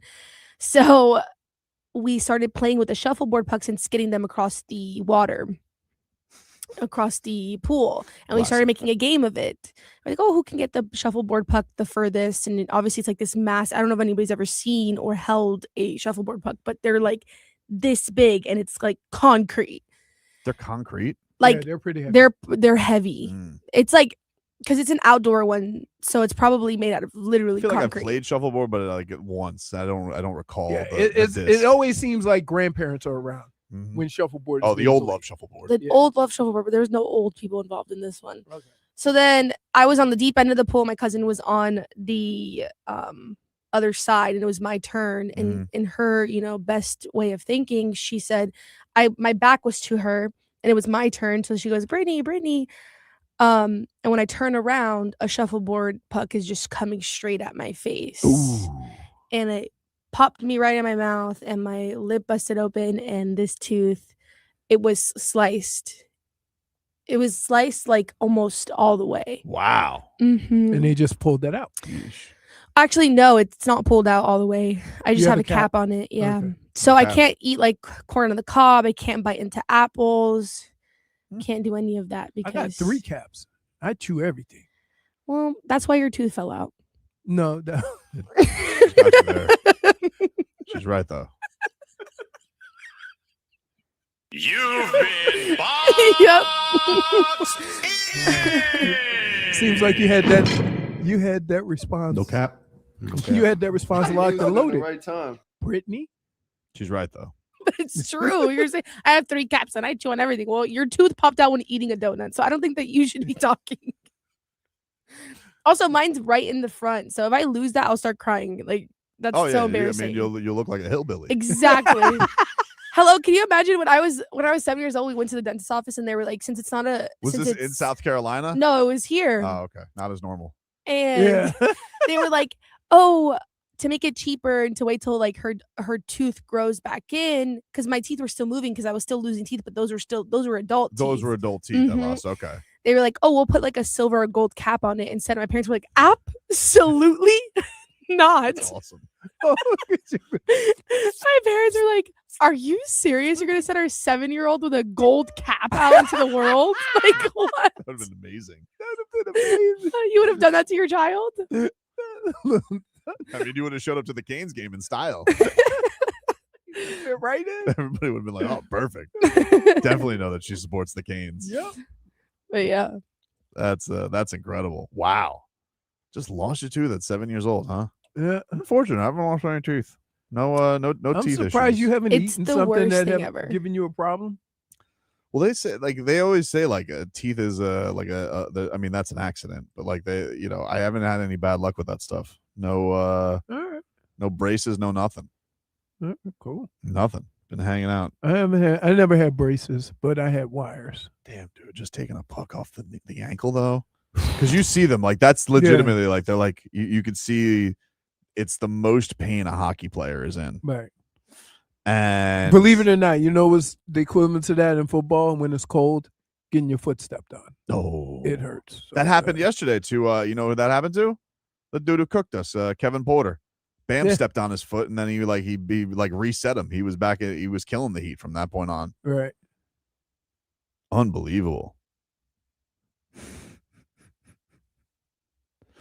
That's crazy.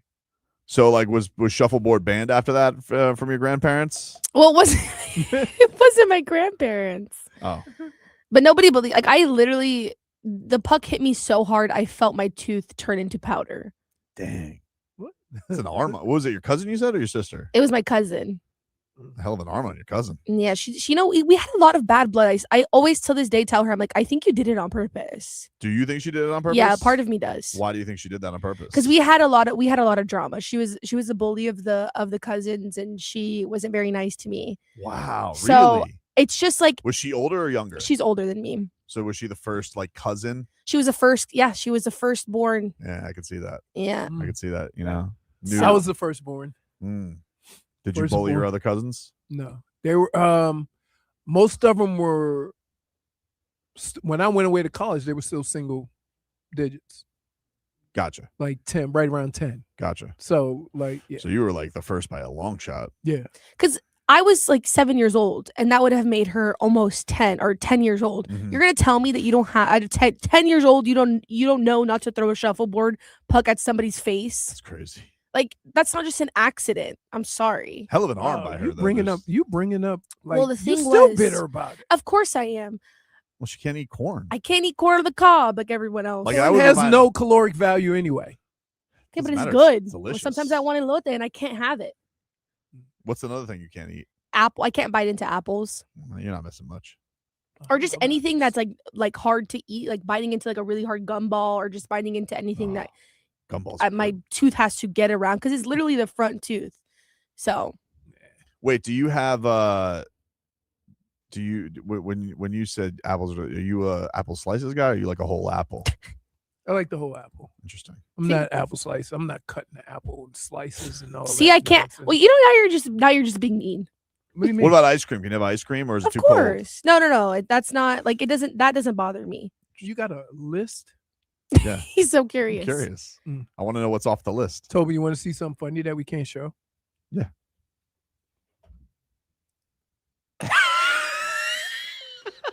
This is what he's But what I'm is taking it? Twitter away from you because you're just laughing at Twitter bits But the whole is time. it not Oh, the funny? whole time. Yeah. Is it funny? It doesn't matter. -1. It's funny for you. You can't do nothing about it, but I can laugh. That's right. He's just like, What about Laffy Taffy? Dade Sap asks.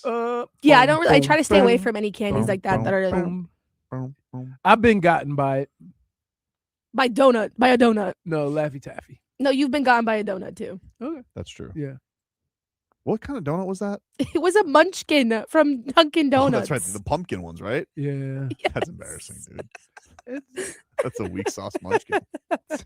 Come up with a different story. All right, we'll take a break. Final hour coming It on happened up. during the show. We got Rats Off a Ship coming up later on next hour. Thanks again to Uvis Balinskis for joining the program, and we'll be back. Get you caught up with the headlines next.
All right, welcome back, everybody. It is Tobin and Leroy here with you. Oh, hello, Jennifer. How are you? Doing well. How are you guys? Good. You sure you're okay? Turn on your microphone It is on. now. Because I turned it on. Wow. I'm sorry, buddy. They're ganging up on you. I know. You know? That's okay. That's what they do. They have their little club. You know, they're two bullies. I'm familiar. You know? Minus It's like the one. Tkachuk brothers together. Wow, don't get Brittney started. Why? You know what the Tkachuks? Sounds like it. Do we want to get? I don't think we want to get. You can get into whatever you want. No, I really don't think You're we mad should. at them?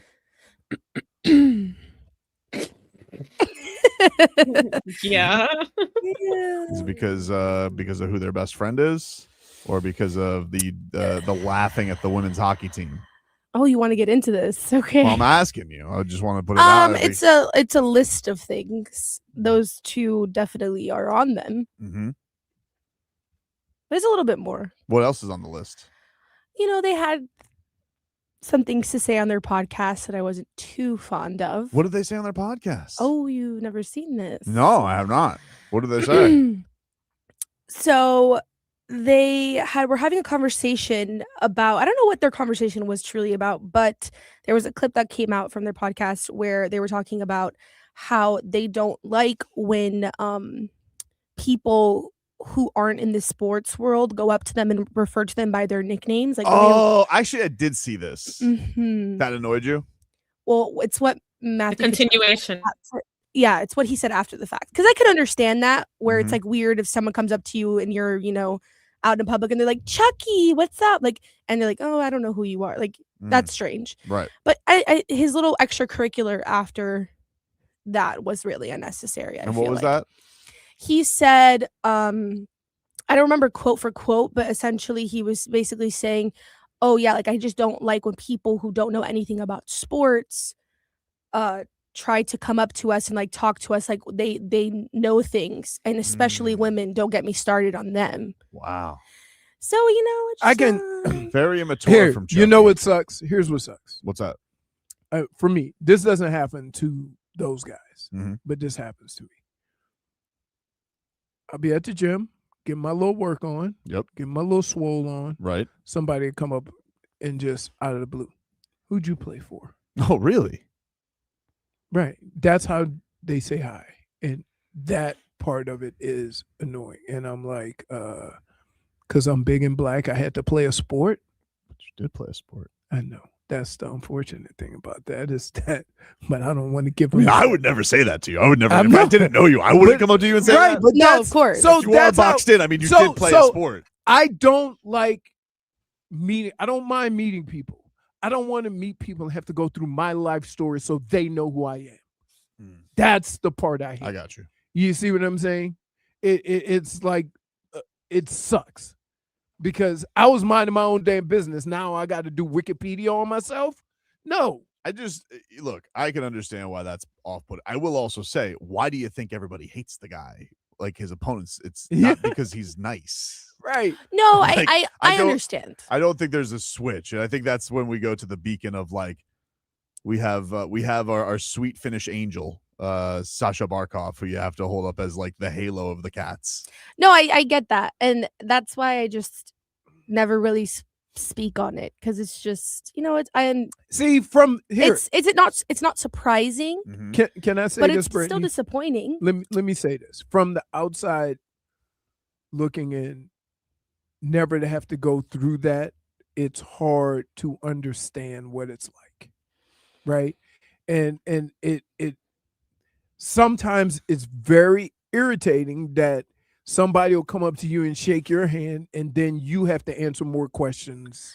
But it's not that, Leroy. What the whole point of this is the fact that whatever, that's super valid. The part that is the more irritating part is that he said, especially women, don't get me started. It's a pattern. That's of, wrong. It's a pattern of Chucky behavior, Right. And also, I think a lot of women were disappointed with the men's team because they were guffawing at Trump because he's like, I guess I got to invite the women to the State of the Union too, and they were like, Which, So can I just say something about Hilarious, the by the way. Can I say something? Why the hell would I want to celebrate at the State of the Union? I Right. mean, what a lame place to. I mean, like, there's one thing It was to the go visit. longest one in the history of Didn't watch it. Well, no, I didn't. I didn't watch it either. I'm just Was it saying. really the longest one ever? Yes, it was. And he outdid himself. So because he has the second longest too. Yep. The problem is that Breaking records. the problem is that I'm very uncomfortable with people using sports as a prop. Mhm. And that's exactly what he did.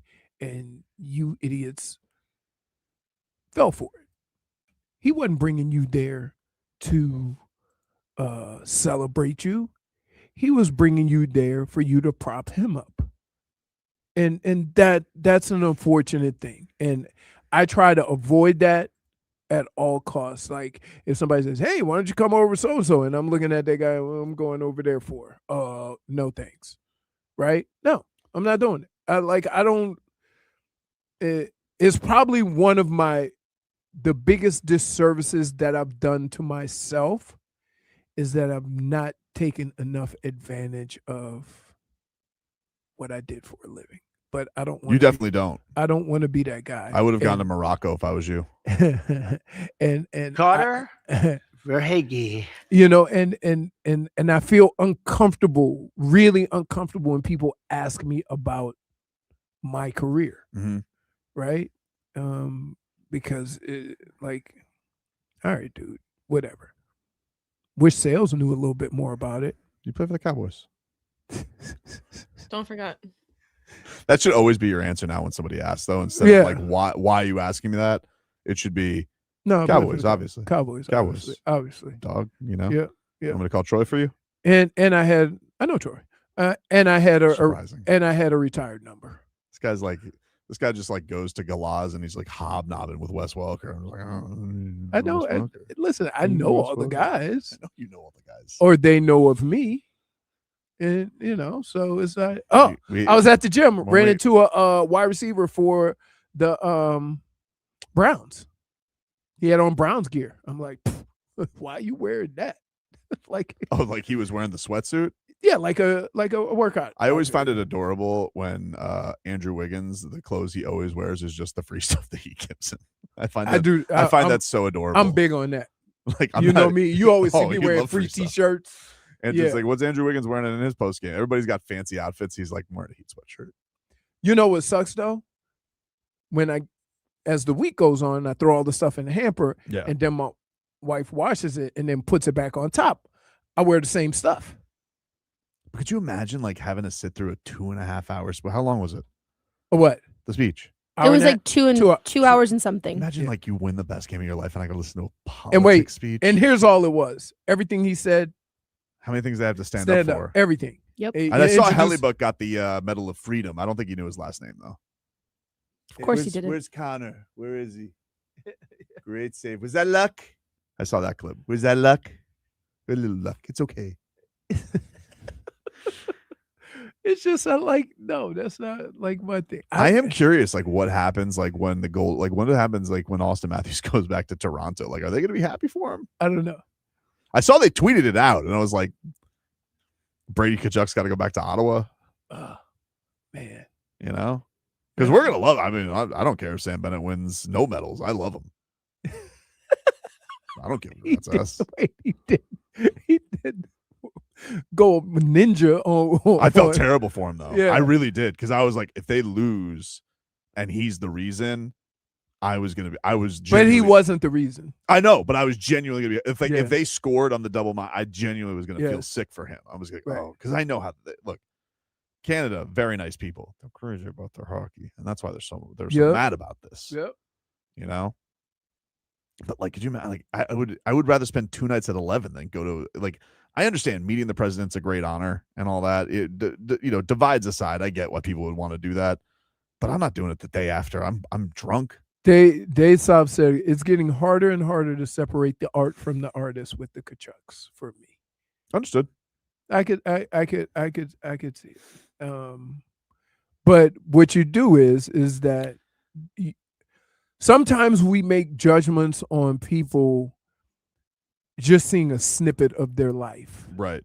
And I would say just don't do it. Don't do it because you hear a story. Don't do it because the thing that, we talked about Barkey with this, right? Because we think it's awesome that every year they win. They get to go literally like be honored with the Finnish president. Yeah. I don't know what the Finnish president's views of anything are. It's Finland. I would imagine just decency. Right. Because it's Finland. Right. But I don't know that. But I just would have, but I think that's just how it used to be. It was just like, oh, that's a cool honor. Right. Like I would just like to be. That's welcomed. the thing. And I hate the fact that at times the situation and the circumstance have made it hard to just say, I'm going to see the president. Yeah. I want to meet the president. And it's not that anymore. And it's not that anymore. So if you just say, hey, I'm an average dude, I'm a jock, I get to meet the president, I want to go see the president, then you get there and you use it as a prop. It's unfortunate. And you also shouldn't laugh at our women for winning a gold medal either, because they did something that has been incredible with the dominance that Canada's had there, and that's unfortunate. I mean, I think they both should be celebrated because they were both unbelievable games, and the excitement on the 3-on-3 was something special. So the other weird thing with the Tkachuk is like being so, and I've made the joke, like the guy brushes his teeth with the bald eagle. He's very clearly proud to be an American and whatever, and very clearly seems to be comfortable in those spaces with them. But the thing that's odd about a hockey team is they are very international. Like you do have Canadian teammates, you do have Finnish teammates, you do have all these guys. And the American, you have a Russian goalie, you have all of these worlds that come together in a hockey locker room. That's a little, I know basketball has become more international, but it's a little different from that perspective of like, you just had this battle and now it's like, all right, we're just going back to normal.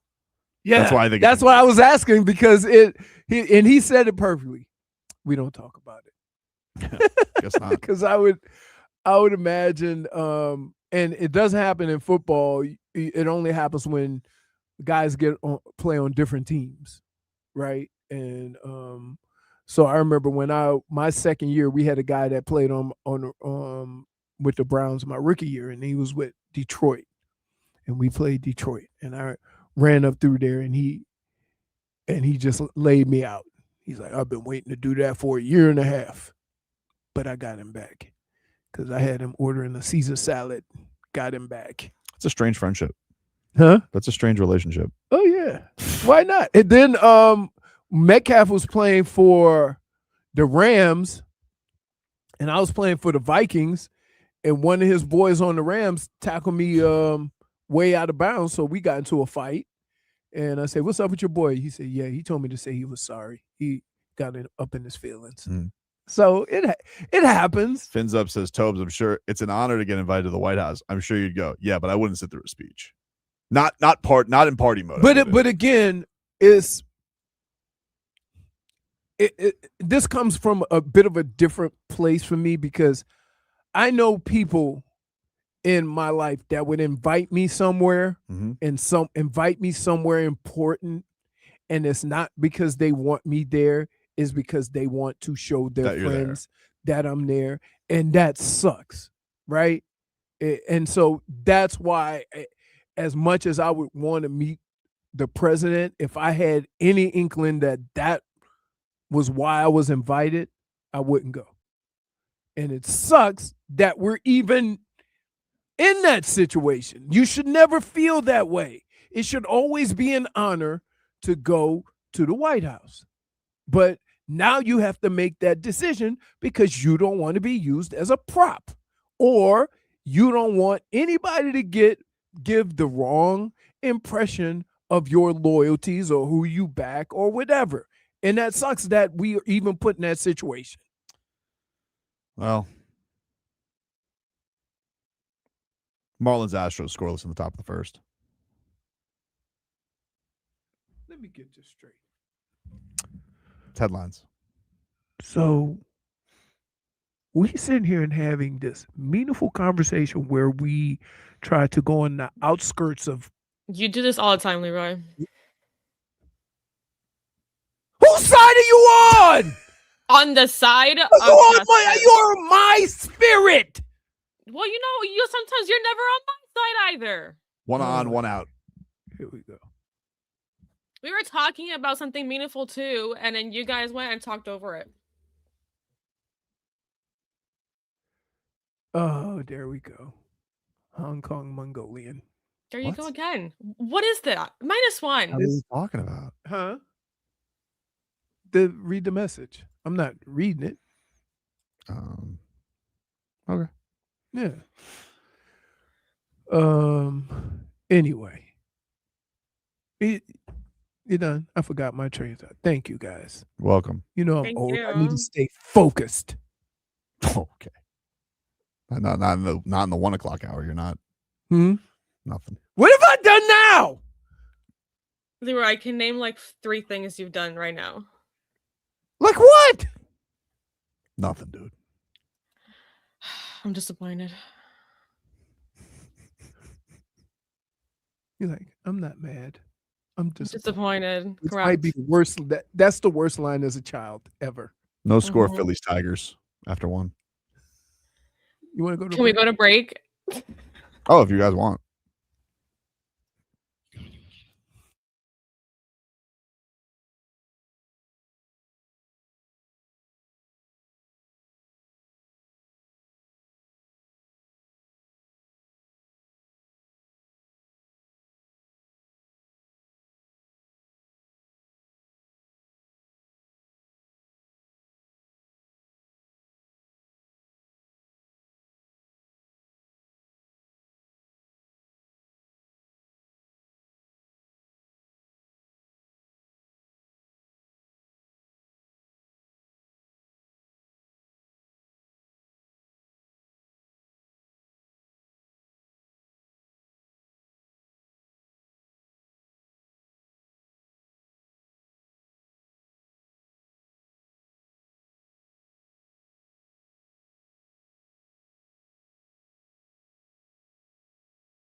Leadoff double for Jacob Marcy.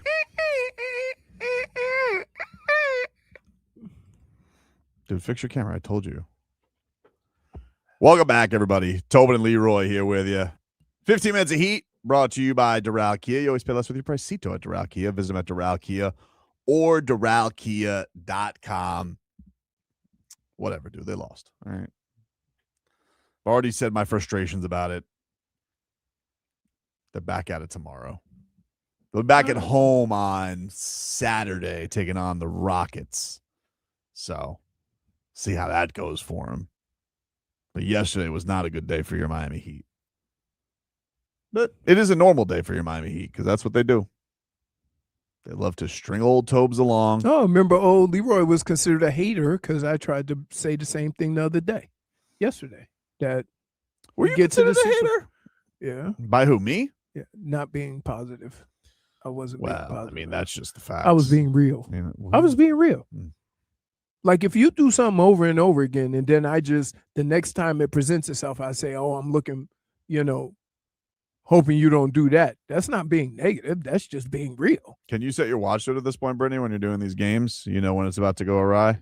Oh, yeah. It's so funny. It's so funny because Wendell, he's not really familiar with the Miami Heat because he's not from here. So obviously he knows the Miami Heat, but he doesn't know this, he doesn't get it as a fan. Right. And he'll come in and he'll be like, oh, we're going to blow this team out today. And I'm just like, little do you know. He's adorable. You want to pinch him on the face? Yeah. And then at the beginning when Kevin Porter Jr. was going off, I was like, oh, he's going to finish with 30 points. He was like, no way. He's not even that good. I said, we're how many games into the season? Yeah. Have you not learned your lesson with this team? How does he not know random scrub heat killer? We go up by 10 at one point, and he's like, okay, well, that's good. Like the game should be over soon. I said, this is where things take a turn. We're going to end up losing this game. I called it. And he just looks at me at the end of every game that I call that we're going to lose. And he's like, how did you know that? I was like, because I've been doing this for 26 years. She knows. 26 years. This was a Spo after the game on the defense, which was not good. Defensively, it just wasn't a great game. It would have required a whole lot more. It started in the first quarter. We didn't set the tone for the game with a 30-plus point quarter allowed, and they started getting in rhythm, and then even as we took a 3-point lead, there late in the fourth, we couldn't get enough stops, to extend that lead, and so it just became make or miss, for us offensively.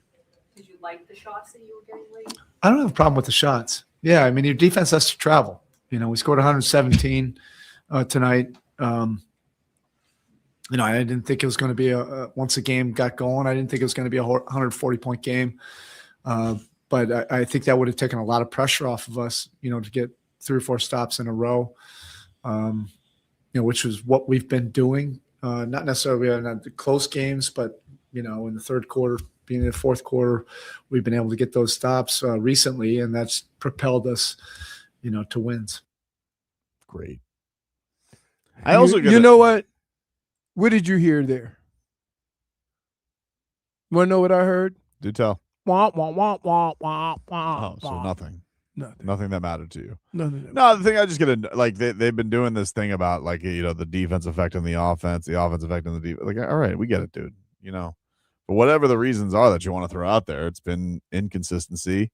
Okay, what does that have to do with shooting free throws? What does that have to do with fouling a 3-point shooter? Right, there's turnovers. The turnovers been bad the last couple of games. Sometimes, during the break, and here's what sucks. Sometimes, and this happens in sports, you emphasize something so much that their over aggressiveness puts them in more of a difficult situation than if you had said nothing. Right? So then you go out there and say, hey, we got to close out. And then what happens next? You'll file a 3-point shooter.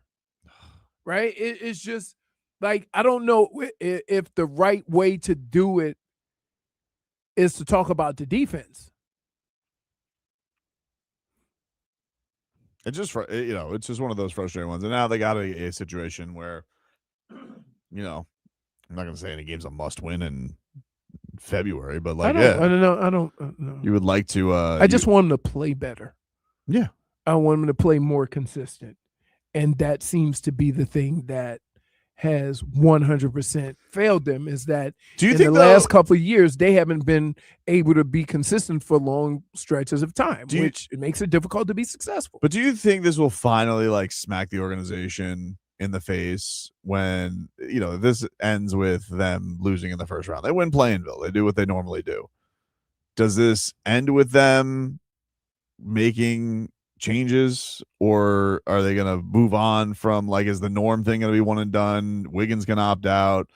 You'll be here. We know you'll have Bam, you'll have Kalel, you'll have Kaz, you know, Tyler, I guess they'll bring back too. Or do you think like they'll finally be like, you know what?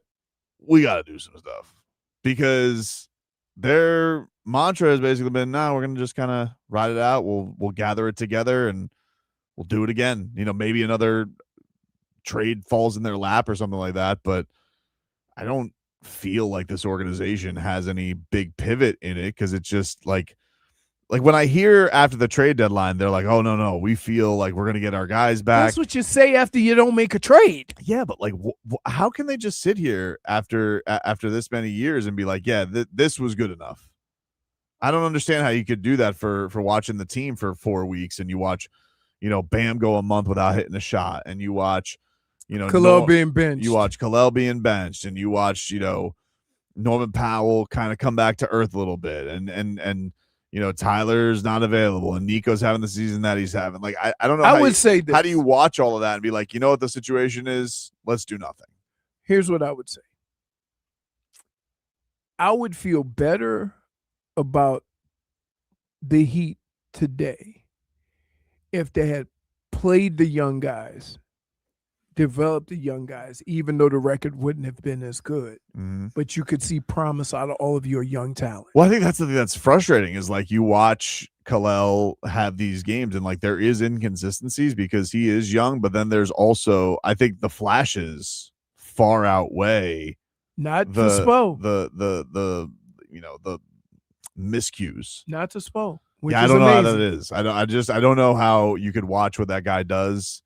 And, you know, you have Pella throwing him lobs from half court, and you see him rebound the way that he does, and you see the way that he could shoot. Like, I just don't know how you could watch that and be like, yeah, we shouldn't get the most out of it. Because you know what you're going to end up with? Like, you'll end up in another Niko Jovic situation where, like, you didn't play him, and just the development just prolongs and prolongs. Like, I think Nico, Kalel, Kaz, Pella, I think you could have gotten to a further point in their career if you had played them consistently, especially Kalel. Yeah. And now you're just dragging this on for another year or two because the amount of minutes it may take. So say if it requires, say, 5,000 minutes. I'm just pulling a number out. Mm-hmm. It requires 5,000 minutes to get to where you feel comfortable and consistent with a player and what he needs to do, or that player gets comfortable with the system. Mm-hmm. And you prolong that so it takes 3 years to get to that point. Then that's on you. That's not on the player. Well, I also just think, like, when do you pull the like? Okay, Bam's obviously never going to go anywhere. Nope. For right now, you're not going to make any trades. Let's just say this is what you're going to go with. Like, when do you get to the point when you are going to trust him to close games with them? Because yesterday I felt like Tyler Hero at the end, you were just like, well, I got to put him in because I got to close with him. Right. And I'm fine. Like, okay, but why wouldn't you do that and then support it with having a rim protector out there? Yeah.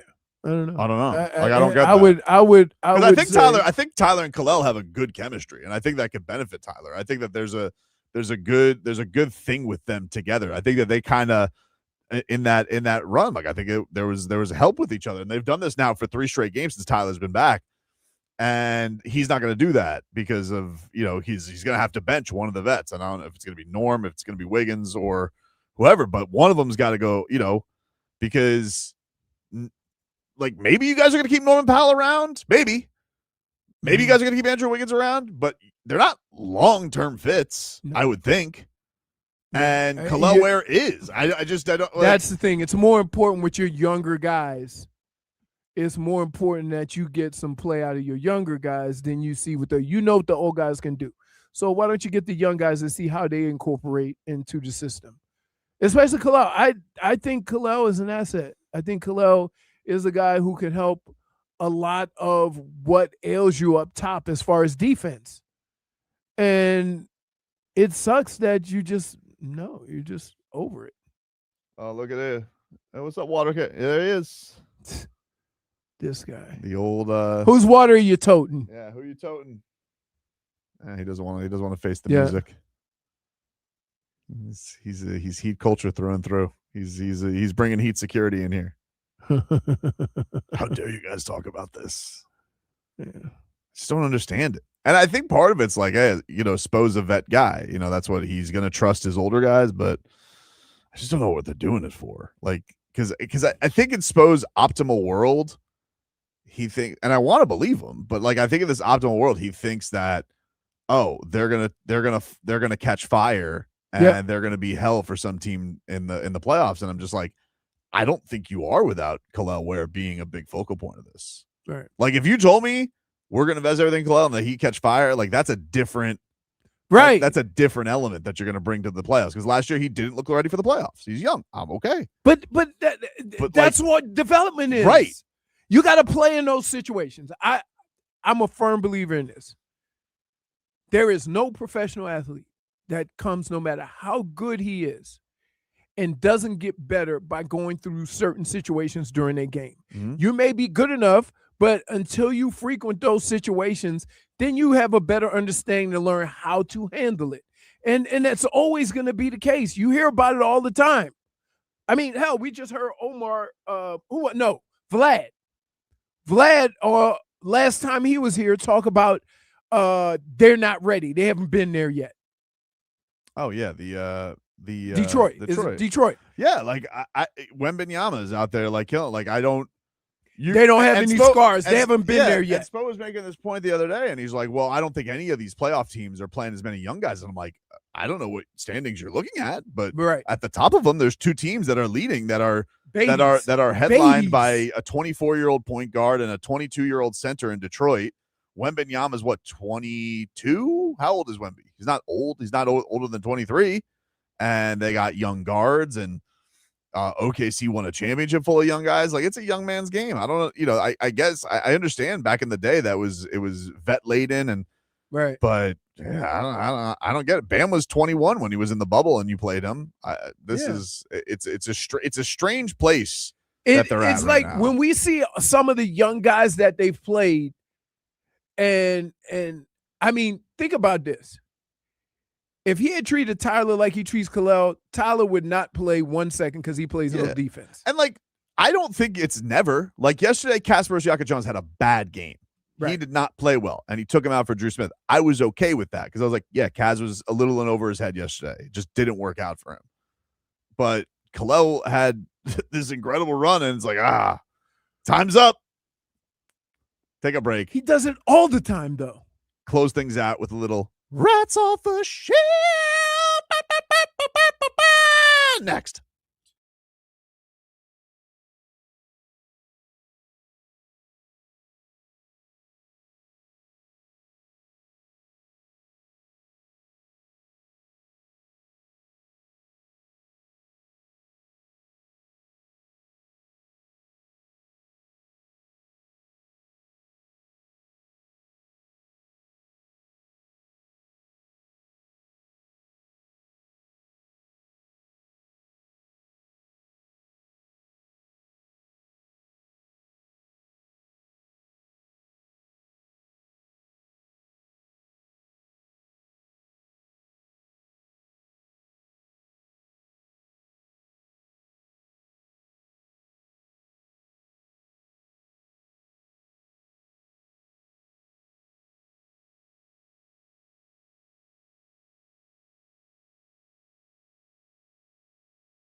Rats off a ship. There he goes, the water carrier leaving, defending Spo. Get you somebody who defends. Fix it. Pick somebody who will score a basket. Maybe the tall guy who cooked. Unbelievable. I'm gonna take coaching advice from a guy who could see his ankles on pants. Ridiculous. Get some pants that go down to your ankles. I was about to ask, what are you guys talking about? But He's in here and he's like, "How could you blame last night on Spo?" Watch me. You know what? Here. So I think he comes early and he brings his little snacks and his little juice or whatever just to sit down and argue about the Heat. Right. So he came out. I said, "Hey, Slon, what's up?" You know, He he's does got chicken chips out there and ham chips, I'm whatever the hell that is. I have Chicken no right? Does that Chicken count? chip, roasted chicken chips. And Thing? yes, outside.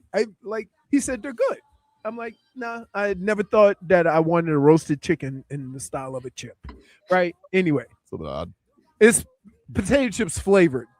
Like, anybody wanted a chicken flavored chip or a ham flavored chip? No. Okay. Anyway. Ham? But he comes in, he sits down, and then he goes, "Hey, you know it's not Spo's fault, right?" And I'm like, "You just came early to do this." Yeah. I get it. Here. Did here's- anybody, by the way, did either of us say that last night was Eric Spoelstra's fault? No, we did not. No. We said, well, you got three guys who supposedly could score, and it went 6 minutes without scoring. Nobody said that it was Eric Spoelstra's fault. But I do think that with his full allotment of players, his decisions of who to put out there was questionable. Now, look, they're going to look questionable because they were all bums So wait, yesterday. don't worry. He had an answer for that. Oh, really? He said that they went small, so that's why I'm like, you're not good enough to match up. Why do you have to go small with a guy? Well, you're not good enough to match up. You're not that deep. Yeah, like why do you have to go small? He can shoot. Like Go small. You know why they go small? Because they go, man, I hope the Heat come out and they try to guard us with their smalls, including Tyler and Norm. And you fell for it. And then you got put. Enough of him. We're ruining Rats off a show. All right, because of him. let's go. You know Rats what? off a He's show. got his own show, Yeah. Hop and Crowder Salon. You can listen You're to him. doing what he wants you to do, you guys. He's You always getting fall extra for attention. it. You're 100% right. Yes. You're 100% Always right. falling for it. Yeah. Enough. You're right. I'm just, whatever. What do we got today for Rats off a ship, J-Fig? Thank you very much. First, we have the Texans saying they won't trade CJ Stroud. A little Rats off a ship. I got to be honest with you. He stunk in the playoffs. He stunk for the last couple of years. I think if somebody, who doesn't get Malik Willis offers him something, I could see him trading him. I think a lot of times we say that, and then when you say that, other teams feel they got to offer more. Right. Trying to be brave. Right. But I would say this. Having a bad year, and I'm telling you, I don't know who the hell that was at quarterback against New England. Oof. He was throwing it up for grabs, and I've never seen that. And they don't have that great of a pass rush. It was I can't explain what we saw that last game of the season. That being said, that's not a quarterback you give up on. Just because you're hoping he gets back to magic? There's a lot of things that could have went. He had a bad game. He had a terrible game. You still got to the playoffs. So I'm going to be hesitant. And they got to the playoffs because their defense is amazing. So?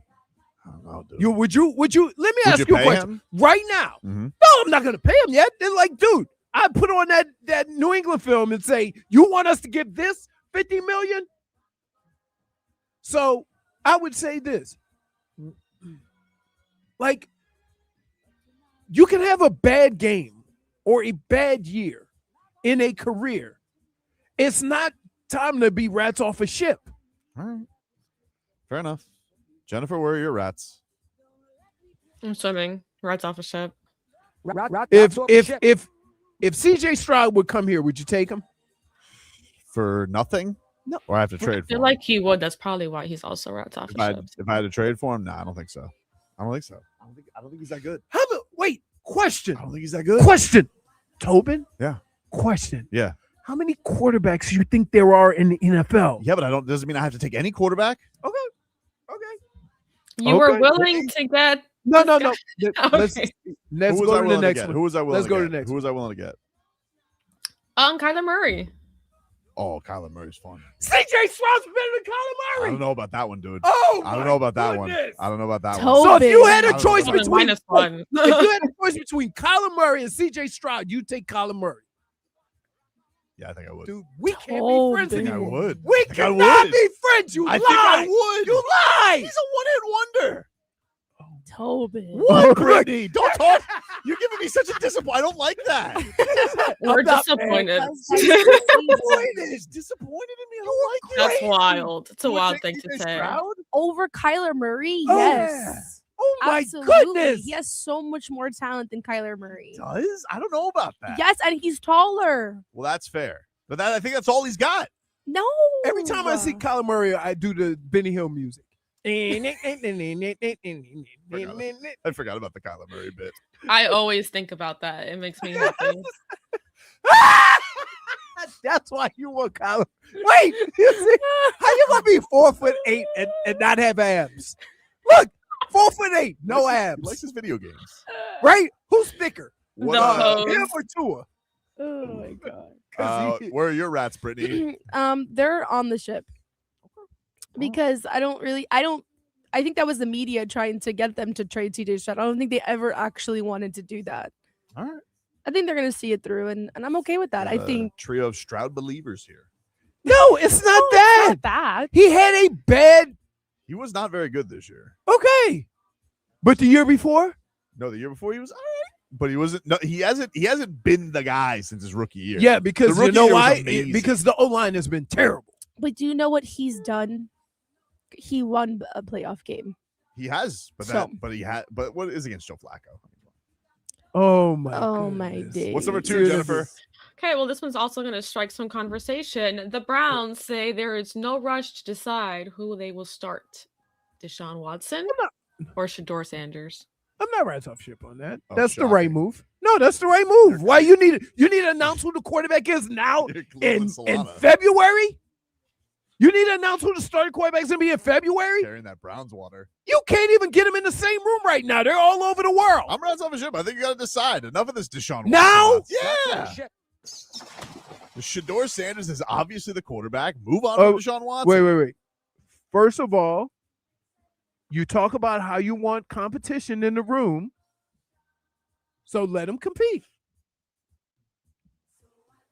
I don't like it.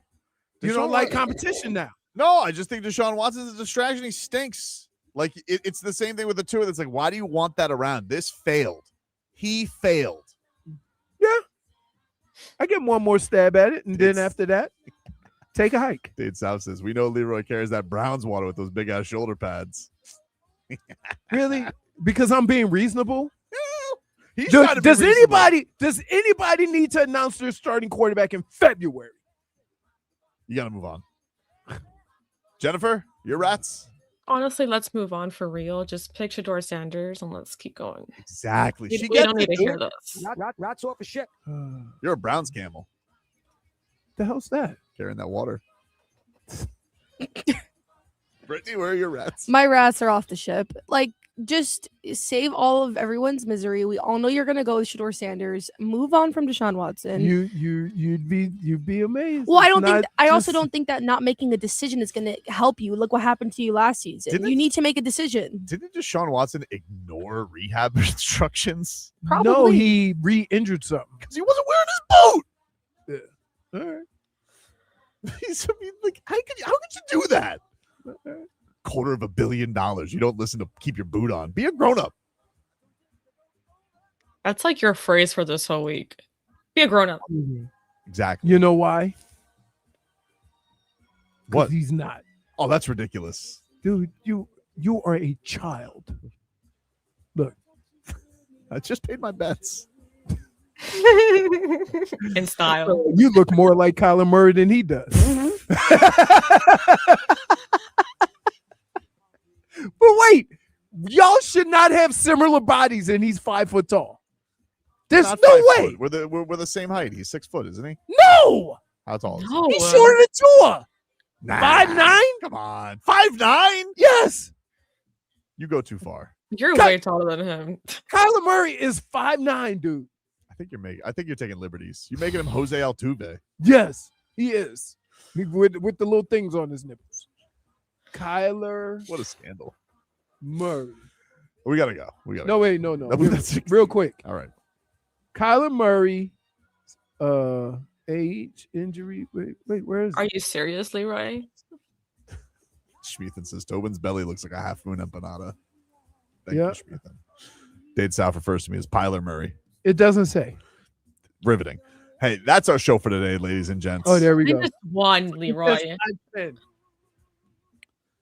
That's our show today, everybody. We will talk to you, Rascal. Thanks again to Uvis Balinskis, by the way. He was fun. Yes, he was fun. And we will talk to you, Rascals, tomorrow. You don't want any booers? You put in Quinn Ewers. Because who's going to get past Bob? Like, that's the real question. I'll see y'all when I see y'all.